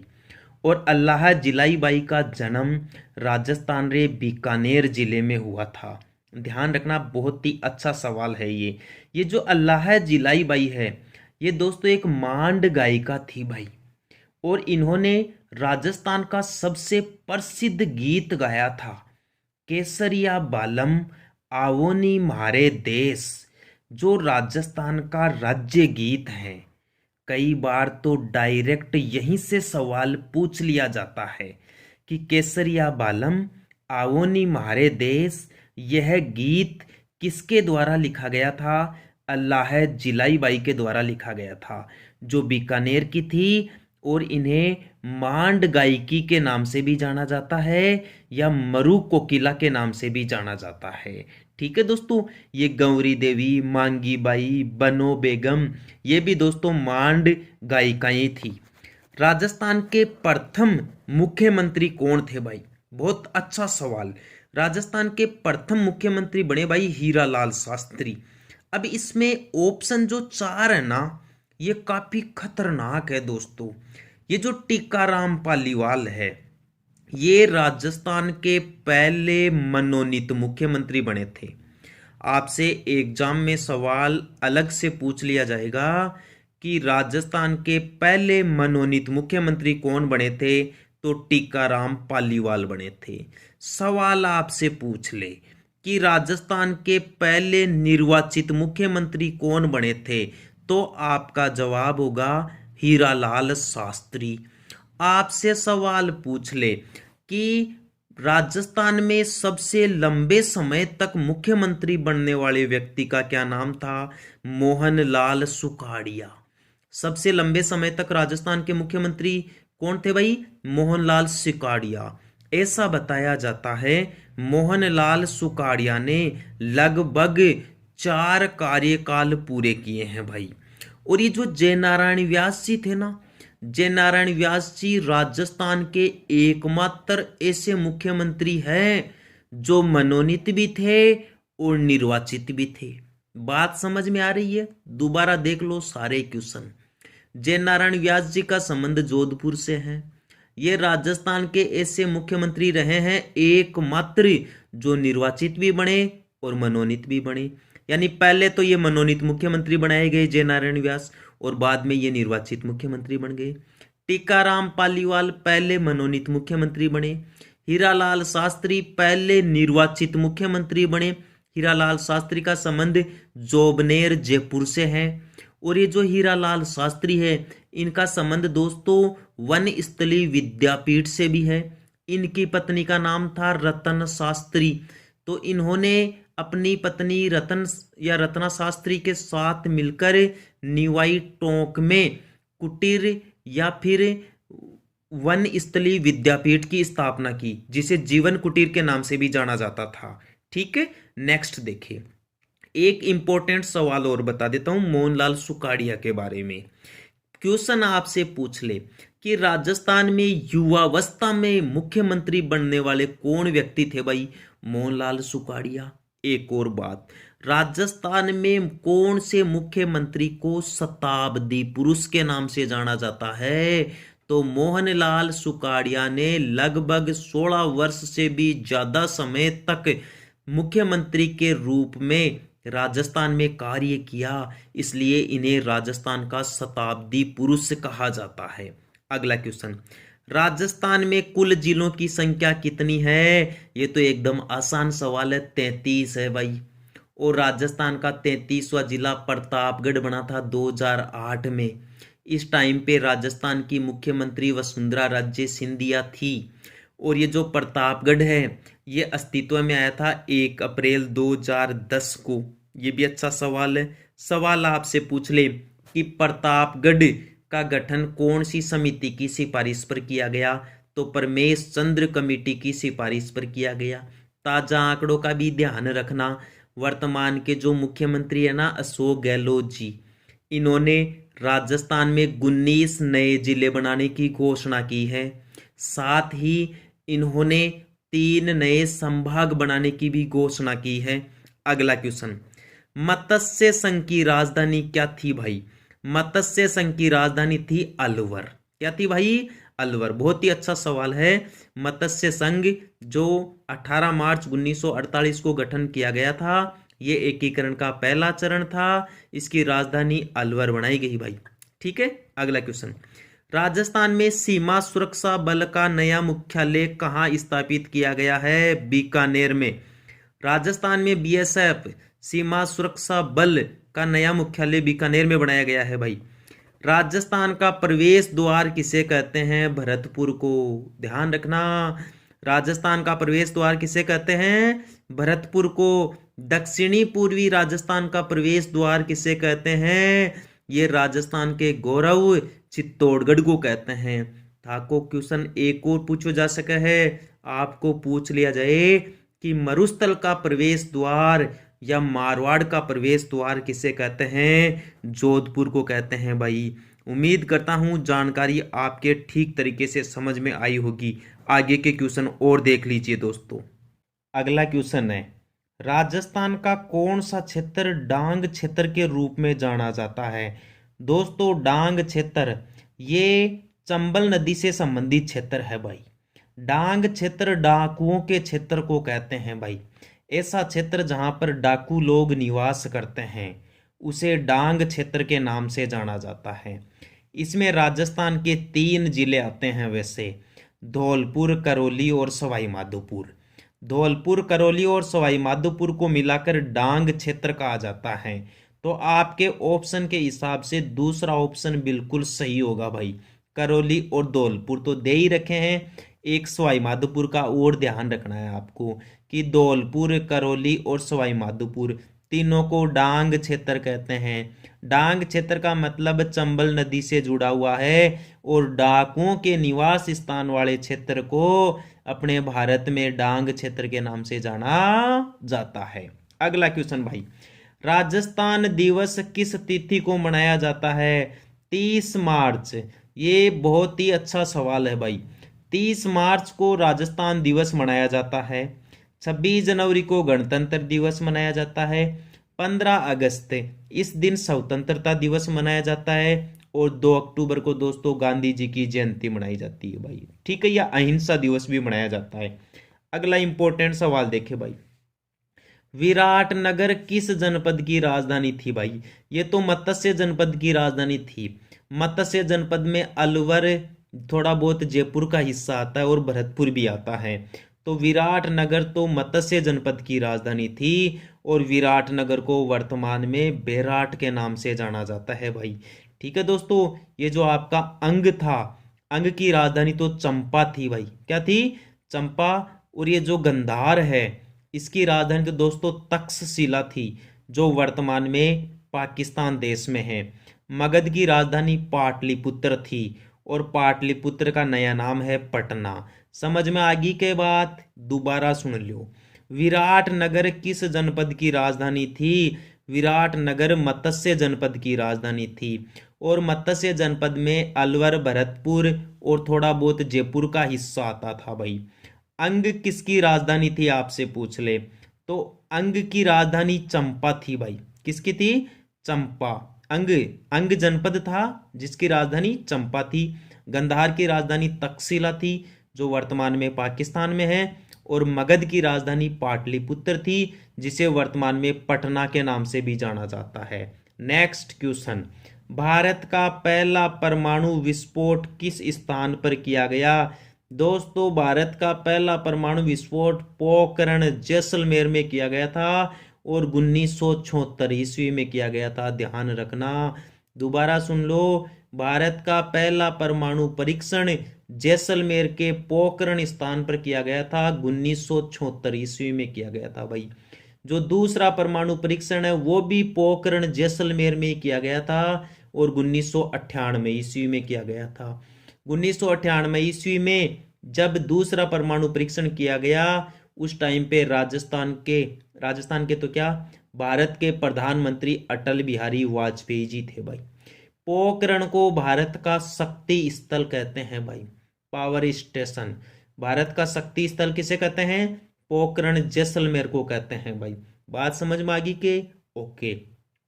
एक दोस्तों पोखरण पोट्री भी है भाई, जिसमें ज्यामितीय आकार के चित्र बनाए जाते हैं और ये भी दोस्तों अपने जैसलमेर की प्रसिद्ध है। पोखरण के पास में ही रामदेवरा में रामदेव जी का मंदिर है। राजस्थान में प्रसिद्ध रामदेव जी, जिन्हें रामसा पीर के नाम से भी जाना जाता है, जिन्होंने 24 बाणियां किताब लिखी थी और जो मुसलमान लोग हैं इन्हें रामसा पीर के नाम से जानते हैं। तो दोस्तों यहाँ राजस्थान में सर्वधर्म सद्भावना का मेला लगता है, तो आप इन स्थानों का ध्यान रखना। ये जो बड़ा थल है ये तो उदयपुर में है और राजस्थान में सभ्यता के लिए जाना जाता है। कोलायत बीकानेर में है जहां कपिल मुनि की तपोस्थली थी और कोलायत झील राजस्थान में दीपदान के लिए प्रसिद्ध है। दीपदान के लिए प्रसिद्ध राजस्थान की दूसरी झील पुष्कर झील है भाई। ठीक है, जो अजमेर में है। फलोदी स्थान जोधपुर में है जो राजस्थान में गर्म स्थान के लिए चर्चित रहता है। ये स्थान राजस्थान में ज्यादातर गर्म रहता है भाई। अगला क्वेश्चन, निम्नलिखित में से एक जिला डांग क्षेत्र का नहीं है। पहले ही तुम्हें ऊपर बता चुका हूं कि डांग क्षेत्र में 3 जिले आते हैं, धौलपुर, करौली, सवाई माधोपुर। तो इसमें से अलवर को बाहर निकाल दो तो अलवर आपका क्वेश्चन के हिसाब से सही आंसर हो जाएगा भाई। अगला देखो क्वेश्चन, मरुस्थल का प्रवेश द्वार किस शहर को कहते हैं? अभी बताया था थोड़ी देर पहले दोस्तों मैंने कि मरुस्थल का प्रवेश द्वार जोधपुर को कहते हैं। अपने राजस्थान का प्रवेश द्वार भरतपुर को कहते हैं। दक्षिणी पूर्वी राजस्थान का प्रवेश द्वार चित्तौड़गढ़ को कहते हैं और चित्तौड़गढ़ को राजस्थान का गौरव कहते हैं भाई। ठीक है दोस्तों, ये जो बीकानेर शहर है ये तो राव बीकाजी के द्वारा बसाया गया था। ठीक है, और ये जो जयपुर शहर है इसकी स्थापना सवाई जयसिंह के द्वारा की गई थी। जैसलमेर की स्थापना राव जैसल के द्वारा की गई थी। जोधपुर की स्थापना राव जोधा के द्वारा की गई थी। बात पल्ले पड़ी के दोस्तों? यदि बात था के समझ में आ रही है तो आगे को क्वेश्चन पढ़ो। कौन से शहर को राजस्थान का मानचेस्टर कहते हैं? ये मैनचेस्टर है भाई। तो राजस्थान का मैनचेस्टर तो भीलवाड़ा को कहते हैं भाई। भीलवाड़ा राजस्थान की वस्त्र नगरी है और वस्त्रों का बड़े पैमाने पर उत्पादन होने के कारण ही इसे राजस्थान का मैनचेस्टर कहते हैं। ये जो कोटा ऑप्शन में आगे सही आंसर दे रखा है ना, 2 नंबर इसने कोटा मान रखा है, ये गलत है दोस्तों, गलत प्रिंट है। राजस्थान का मैनचेस्टर तो भीलवाड़ा को कहते हैं, राजस्थान की अब्रक नगरी, राजस्थान की वस्त्र नगरी, राजस्थान की टेक्सटाइल सिटी, ये भीलवाड़ा को ही कहते हैं, ध्यान रखना इस बात का। मैनचेस्टर शहर इंग्लैंड में है जो सूती कपड़ों के लिए जाना जाता है या वस्त्र उद्योग के लिए पूरी दुनिया में फेमस है। तो दुनिया के जो जो स्थान मतलब वस्त्रों के लिए प्रसिद्ध है ना, उनके नाम के आगे हमेशा ही मैनचेस्टर लगाते हैं। जैसे जापान देश में एक ओसाका स्थान है भाई, या ओसाका शहर है जो सूती वस्त्रों के लिए प्रसिद्ध है, तो जापान का मैनचेस्टर किसे कहते हैं, ओसाका को कहते हैं। आपने भारत में वस्त्र उद्योग के लिए सबसे प्रसिद्ध स्थान अहमदाबाद है, गुजरात का अहमदाबाद, तो गुजरात के अहमदाबाद को भारत का मैनचेस्टर कहते हैं। 2 और सवाल याद रख लो ना, ताकि इस मैनचेस्टर का सारा ही झंझट खत्म। एक सवाल आपसे पूछा जाता है, उत्तरी भारत का मैनचेस्टर क्या है, तो उत्तरी भारत का मैनचेस्टर कानपुर उत्तर प्रदेश को कहते हैं, और दक्षिण भारत का मैनचेस्टर कोयम्बटूर तमिलनाडु को कहते हैं। दोबारा सुन लो सारी जानकारियां। मैनचेस्टर शहर इंग्लैंड में है जो सूती कपड़ों के लिए या वस्त्र उद्योग के लिए जाना जाता है। जापान का मैनचेस्टर ओसाका को कहते हैं। भारत का मैनचेस्टर अहमदाबाद को कहते हैं। उत्तरी भारत का मैनचेस्टर कानपुर को कहते हैं। दक्षिण भारत का मैनचेस्टर कोयम्बटूर तमिलनाडु को कहते हैं। और राजस्थान का मैनचेस्टर राजस्थान की टेक्सटाइल सिटी, राजस्थान की अब्रक नगरी या राजस्थान की वस्त्र नगरी भीलवाड़ा जिले को बोलते हैं। अगले क्वेश्चन पे आ जाओ। राजस्थान में ब्लू पोट्री का प्रसिद्ध केंद्र तो जयपुर है भाई। कृपाल सिंह शेखावत पूरा वीडियो डाल रखा है इसके ऊपर। इन्होंने कृपाल सिंह शेखावत ने नीले रंग के स्थान पर इसमें पीला रंग भी भरा है, इसलिए उन्हें शिल्प गुरु के नाम से जाना जाता है। पूछ ले जाए राजस्थान में ब्लू पोएट्री का प्रसिद्ध केंद्र कौन सा है, जयपुर। और ब्लू पोएट्री के जो सिद्धस्त कलाकार हैं वो कौन माने जाते हैं भाई, कृपाल सिंह शेखावत को माना जाता है। ब्लू पोएट्री वह काई भाई दोस्तों, जो मटका है ना, मटका चीनी मिट्टी का मटका, उनके ऊपर नीले रंग से जो डिजाइन तैयार की जाती है या जो डिजाइन बनाई जाती है उसी को ब्लू पोएट्री कहते हैं। ब्लू पोएट्री भारत में पर्सिया से लाई गई थी। पर्सिया यानी कि ईरान से लाई गई थी। ये भी काफी अच्छा सवाल है, कई कंपटीशन एग्जाम्स में ये सवाल पूछ लिया जाता है कि भारत में या जयपुर में ब्लू पोएट्री कहाँ से लाई गई थी।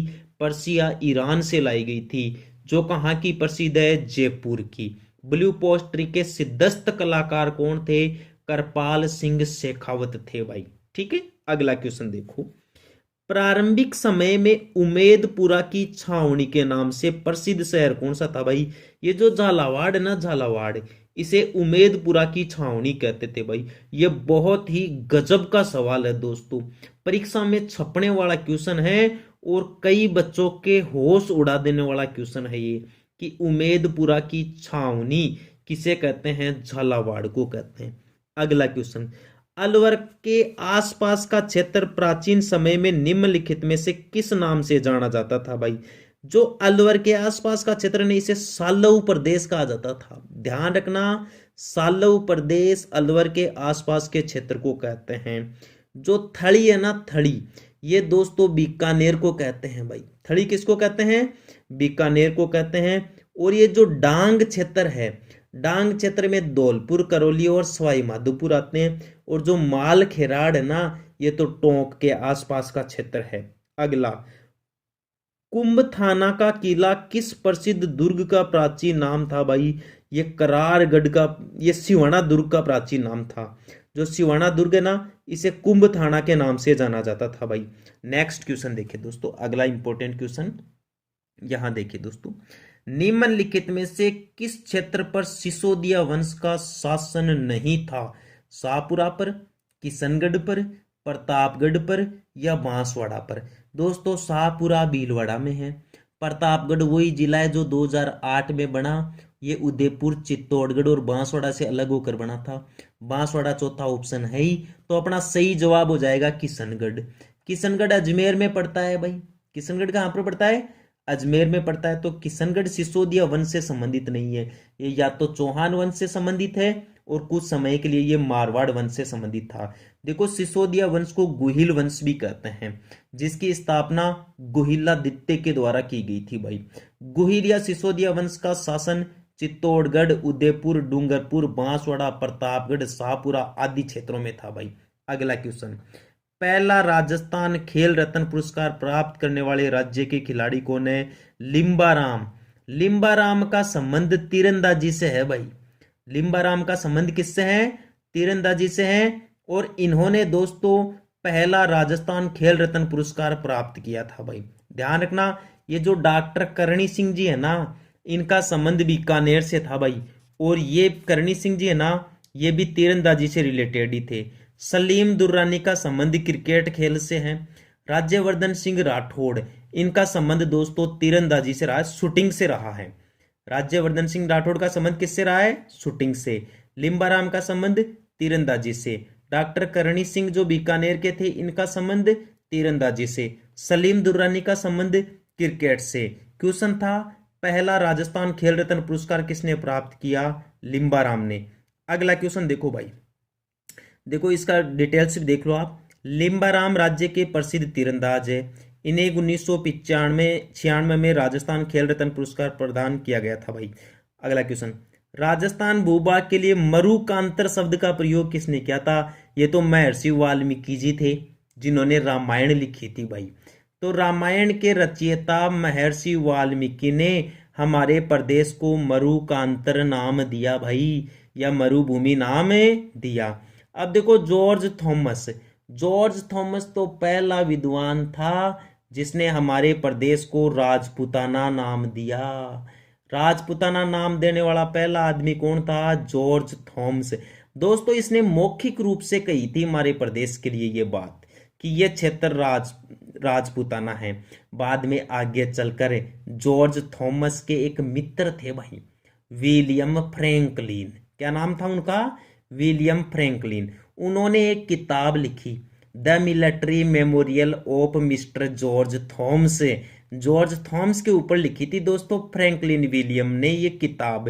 और उसमें उन्होंने फिर उल्लेख किया कि जॉर्ज थॉमस संभवतः पहला व्यक्ति था जिसने इस प्रदेश के लिए मरुकांतर नाम का प्रयोग किया।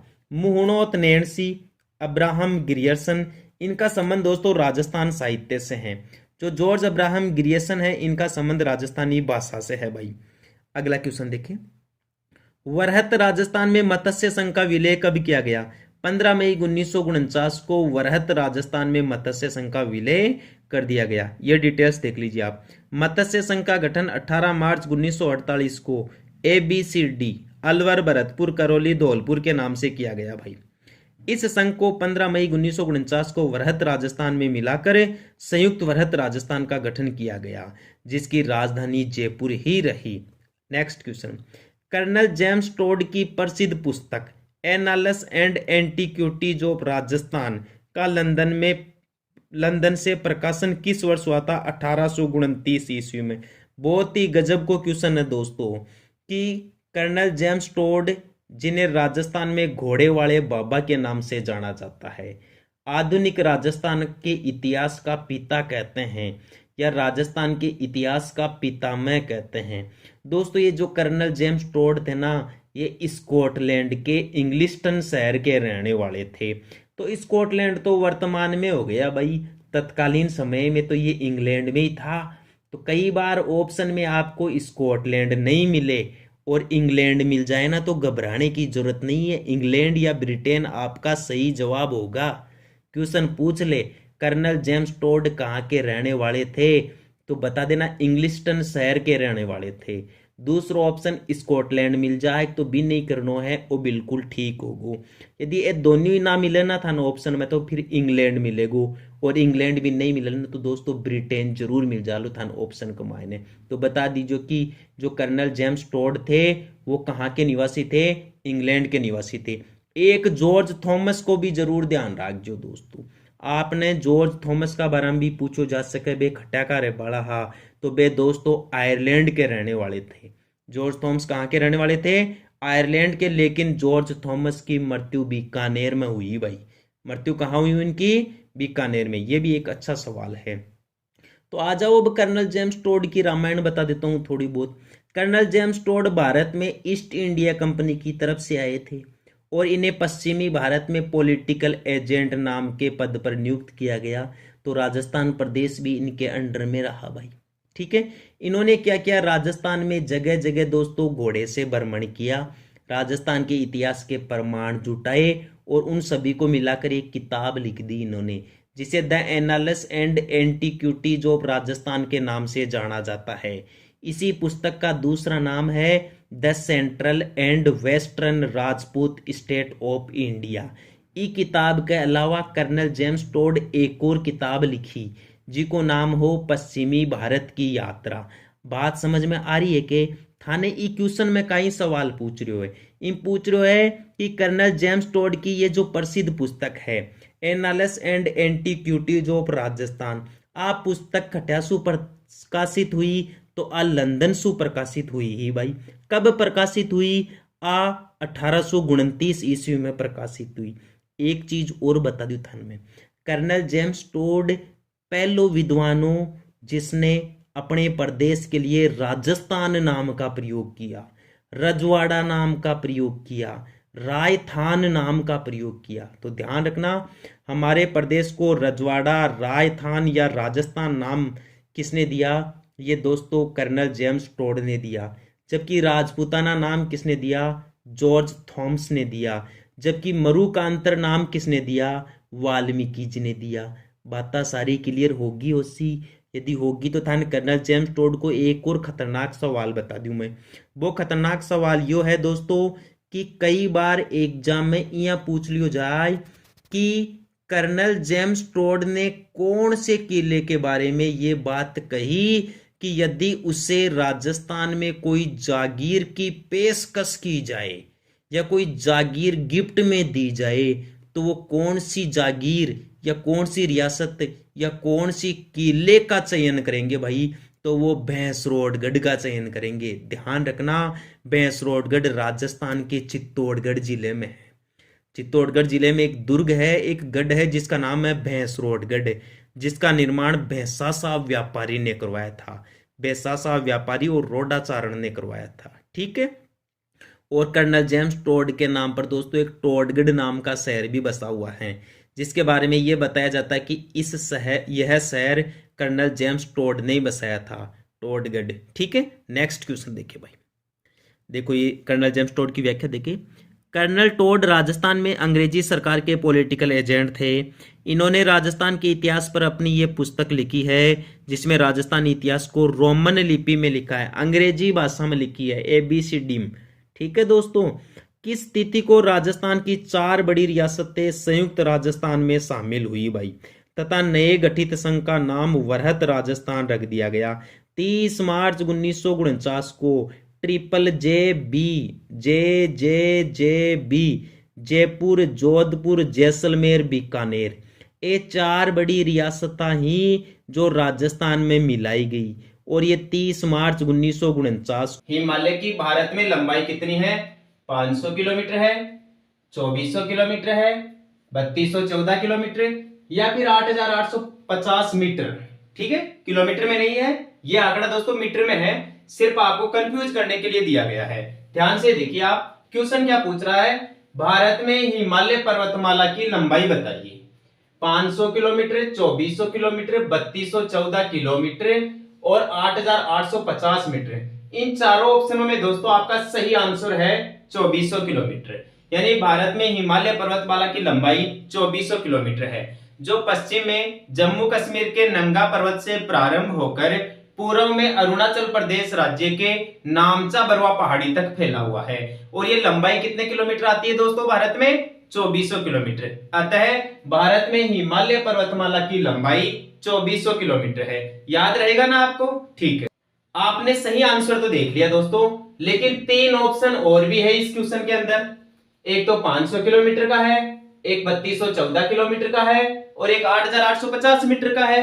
तो इन पर भी थोड़ा ध्यान दीजिए, इन पर भी गौर कीजिए कि ये ऑप्शन क्या क्वेश्चन बनाते हैं। देखिए 500 किलोमीटर, भारत में हिमालय पर्वतमाला की जो अधिकतम चौड़ाई है वो 500 किलोमीटर है। यानी हिमालय पर्वतमाला की चौड़ाई 200 से लेकर 500 किलोमीटर तक पाई जाती है भारत में, और लंबाई टोटल यदि देखी जाए तो 2400 किलोमीटर है, और औसत चौड़ाई कितनी है अधिकतम में 500 किलोमीटर। अब देखिए तीसरा ऑप्शन देखिए 3214 किलोमीटर क्या है। बहुत ही गजब का क्वेश्चन है दोस्तों ये।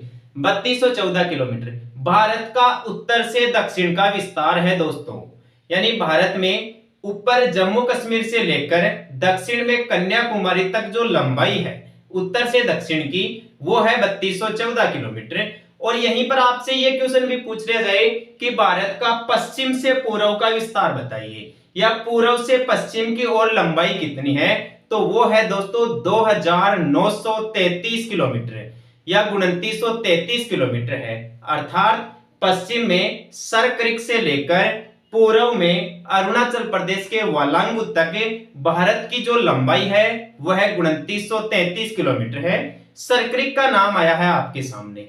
सरक्रिक भारत का पश्चिमी बिंदु है। एक बात और ध्यान रखना आप दोस्तों, सरक्रिक के मामले में एग्जामिनर क्वेश्चन पूछा जाता है कि सरक्रिक स्थान कौन से देशों के बीच में विवादित है। सरक्रिक स्थान दोस्तों भारत और पाकिस्तान के बीच में विवाद का विषय रहा है।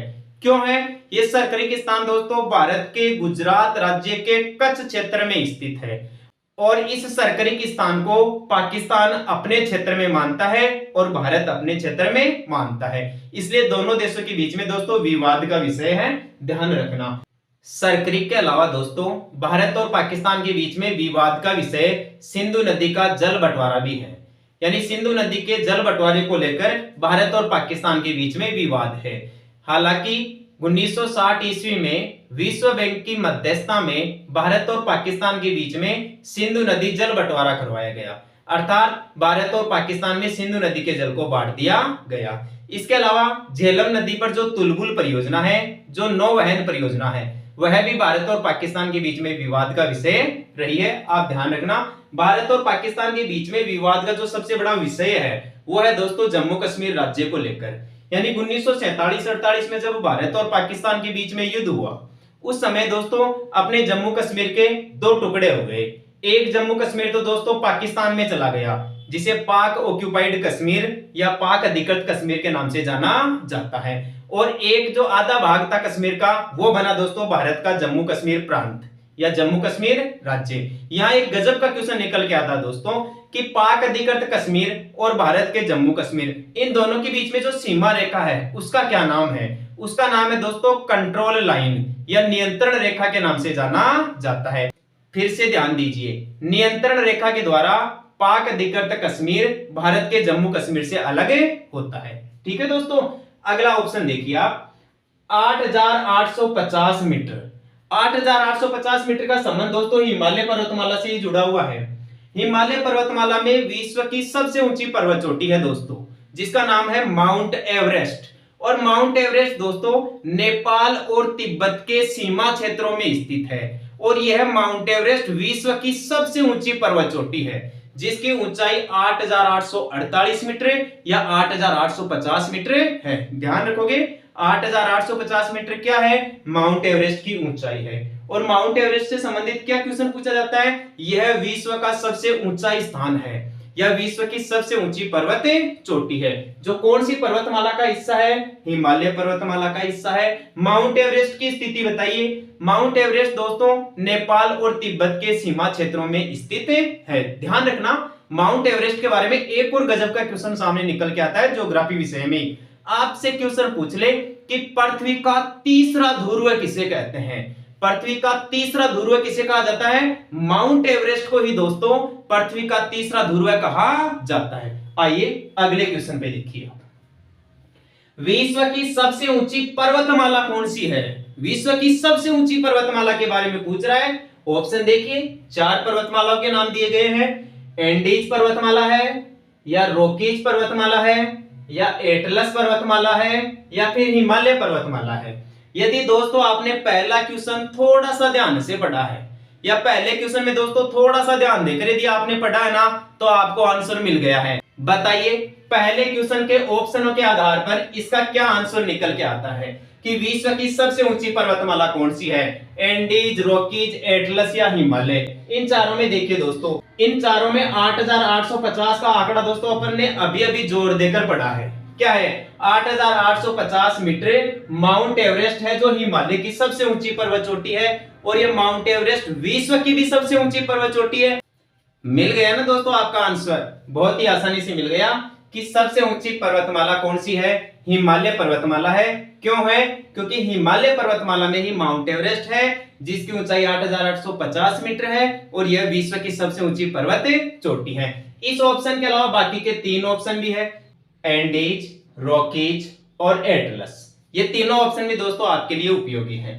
एंडीज पर्वतमाला दक्षिण अमेरिका महाद्वीप में स्थित है और यह दक्षिण अमेरिका महाद्वीप की सबसे लंबी पर्वतमाला है।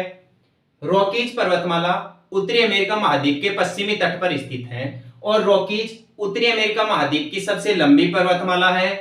और एटलस पर्वतमाला दोस्तों अफ्रीका महाद्वीप में स्थित है। अफ्रीका महाद्वीप की सबसे लंबी पर्वतमाला है एटलस। और दोस्तों हिमालय एशिया महाद्वीप की सबसे लंबी पर्वतमाला है ही। लेकिन यदि इन चारों में आपसे क्वेश्चन ये भी पूछ ले कि विश्व की सबसे लंबी पर्वतमाला कौन सी है, तो दोस्तों विश्व की सबसे लंबी पर्वतमाला है एंडीज पर्वतमाला। और ये एंडीज पर्वतमाला दक्षिण अमेरिका महाद्वीप के पश्चिमी तट पर स्थित है। दोस्तों एंडीज पर्वतमाला की लंबाई है दोस्तों लगभग 7200 किलोमीटर के आसपास, या अपन ये कह सकते हैं कि लगभग 7000 किलोमीटर लंबी है ये एंडीज पर्वतमाला जो दक्षिण अमेरिका महाद्वीप में स्थित है और ये विश्व की सबसे लंबी पर्वतमाला है। नेक्स्ट क्वेश्चन देखिए, भारत को कितने भौतिक प्रदेशों में बांटा गया है? बहुत ही गजब का क्वेश्चन है दोस्तों, ये मान लीजिए आप अच्छे कंफ्यूज हो जाते हैं यहां इस क्वेश्चन के अंदर। भारत को कितने भौतिक प्रदेशों में बांटा गया है? 5 में, 7 में, 8 में या 4 में? देखिए दोस्तों भारत को भौतिक प्रदेशों में बांटने के लिए यदि इन ऑप्शनों को आधार बनाया जाए तो भारत को दोस्तों 5 भौतिक प्रदेशों में बांटा गया है। कितने भौतिक प्रदेशों में बांटा गया है? 5 भौतिक प्रदेशों में।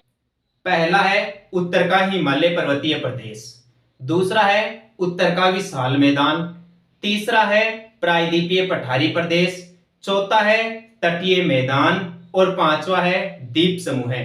ये 5 भौतिक प्रदेश है दोस्तों भारत के अंदर, या भारत के भौतिक प्रदेशों को इन 5 भागों में बांटा गया है। लेकिन दोस्तों आपकी कक्षा 11 की एनसीईआरटी पाठ्यक्रम की जो कक्षा 11 की भूगोल की पुस्तक है उस पुस्तक में दोस्तों भारत के भौतिक प्रदेशों को 6 भागों में बांटा गया है दोस्तों।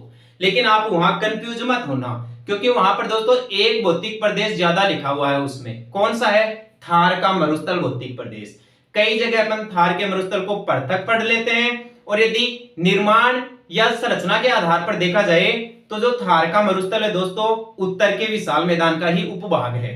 उत्तर के विशाल मैदान को 4 उपभागों में बांटा गया है।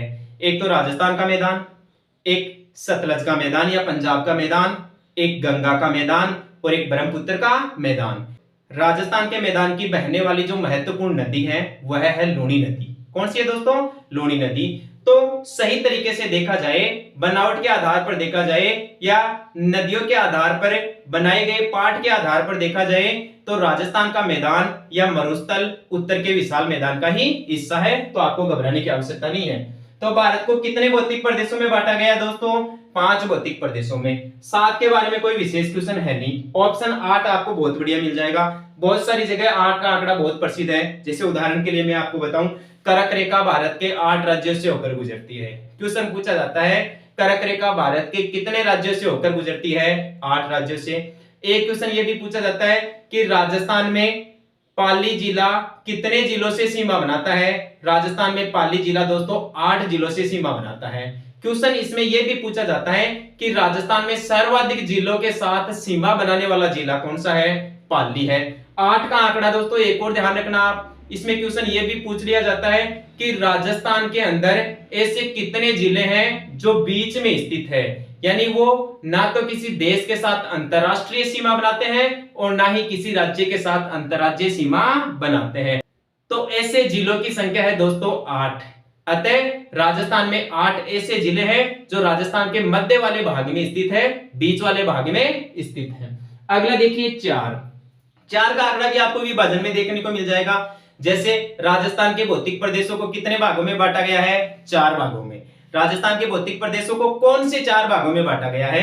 थार का मरुस्थल है, अरावली पर्वतमाला है, उत्तरी पूर्वी मैदानी प्रदेश है और दक्षिण पूर्वी पठारी प्रदेश या हाड़ौती का पठार है। आया दोस्तों समझ में? तो आइए अगला क्वेश्चन, ट्रांस हिमालय का कौन सा भाग भारत में नहीं है? ट्रांस हिमालय को दोस्तों पार हिमालय के नाम से भी जाना जाता है। देखिए, काराकोरम, लद्दाख, जास्कर और कैलाश पर्वतमाला या कैलाश पर्वत श्रेणी।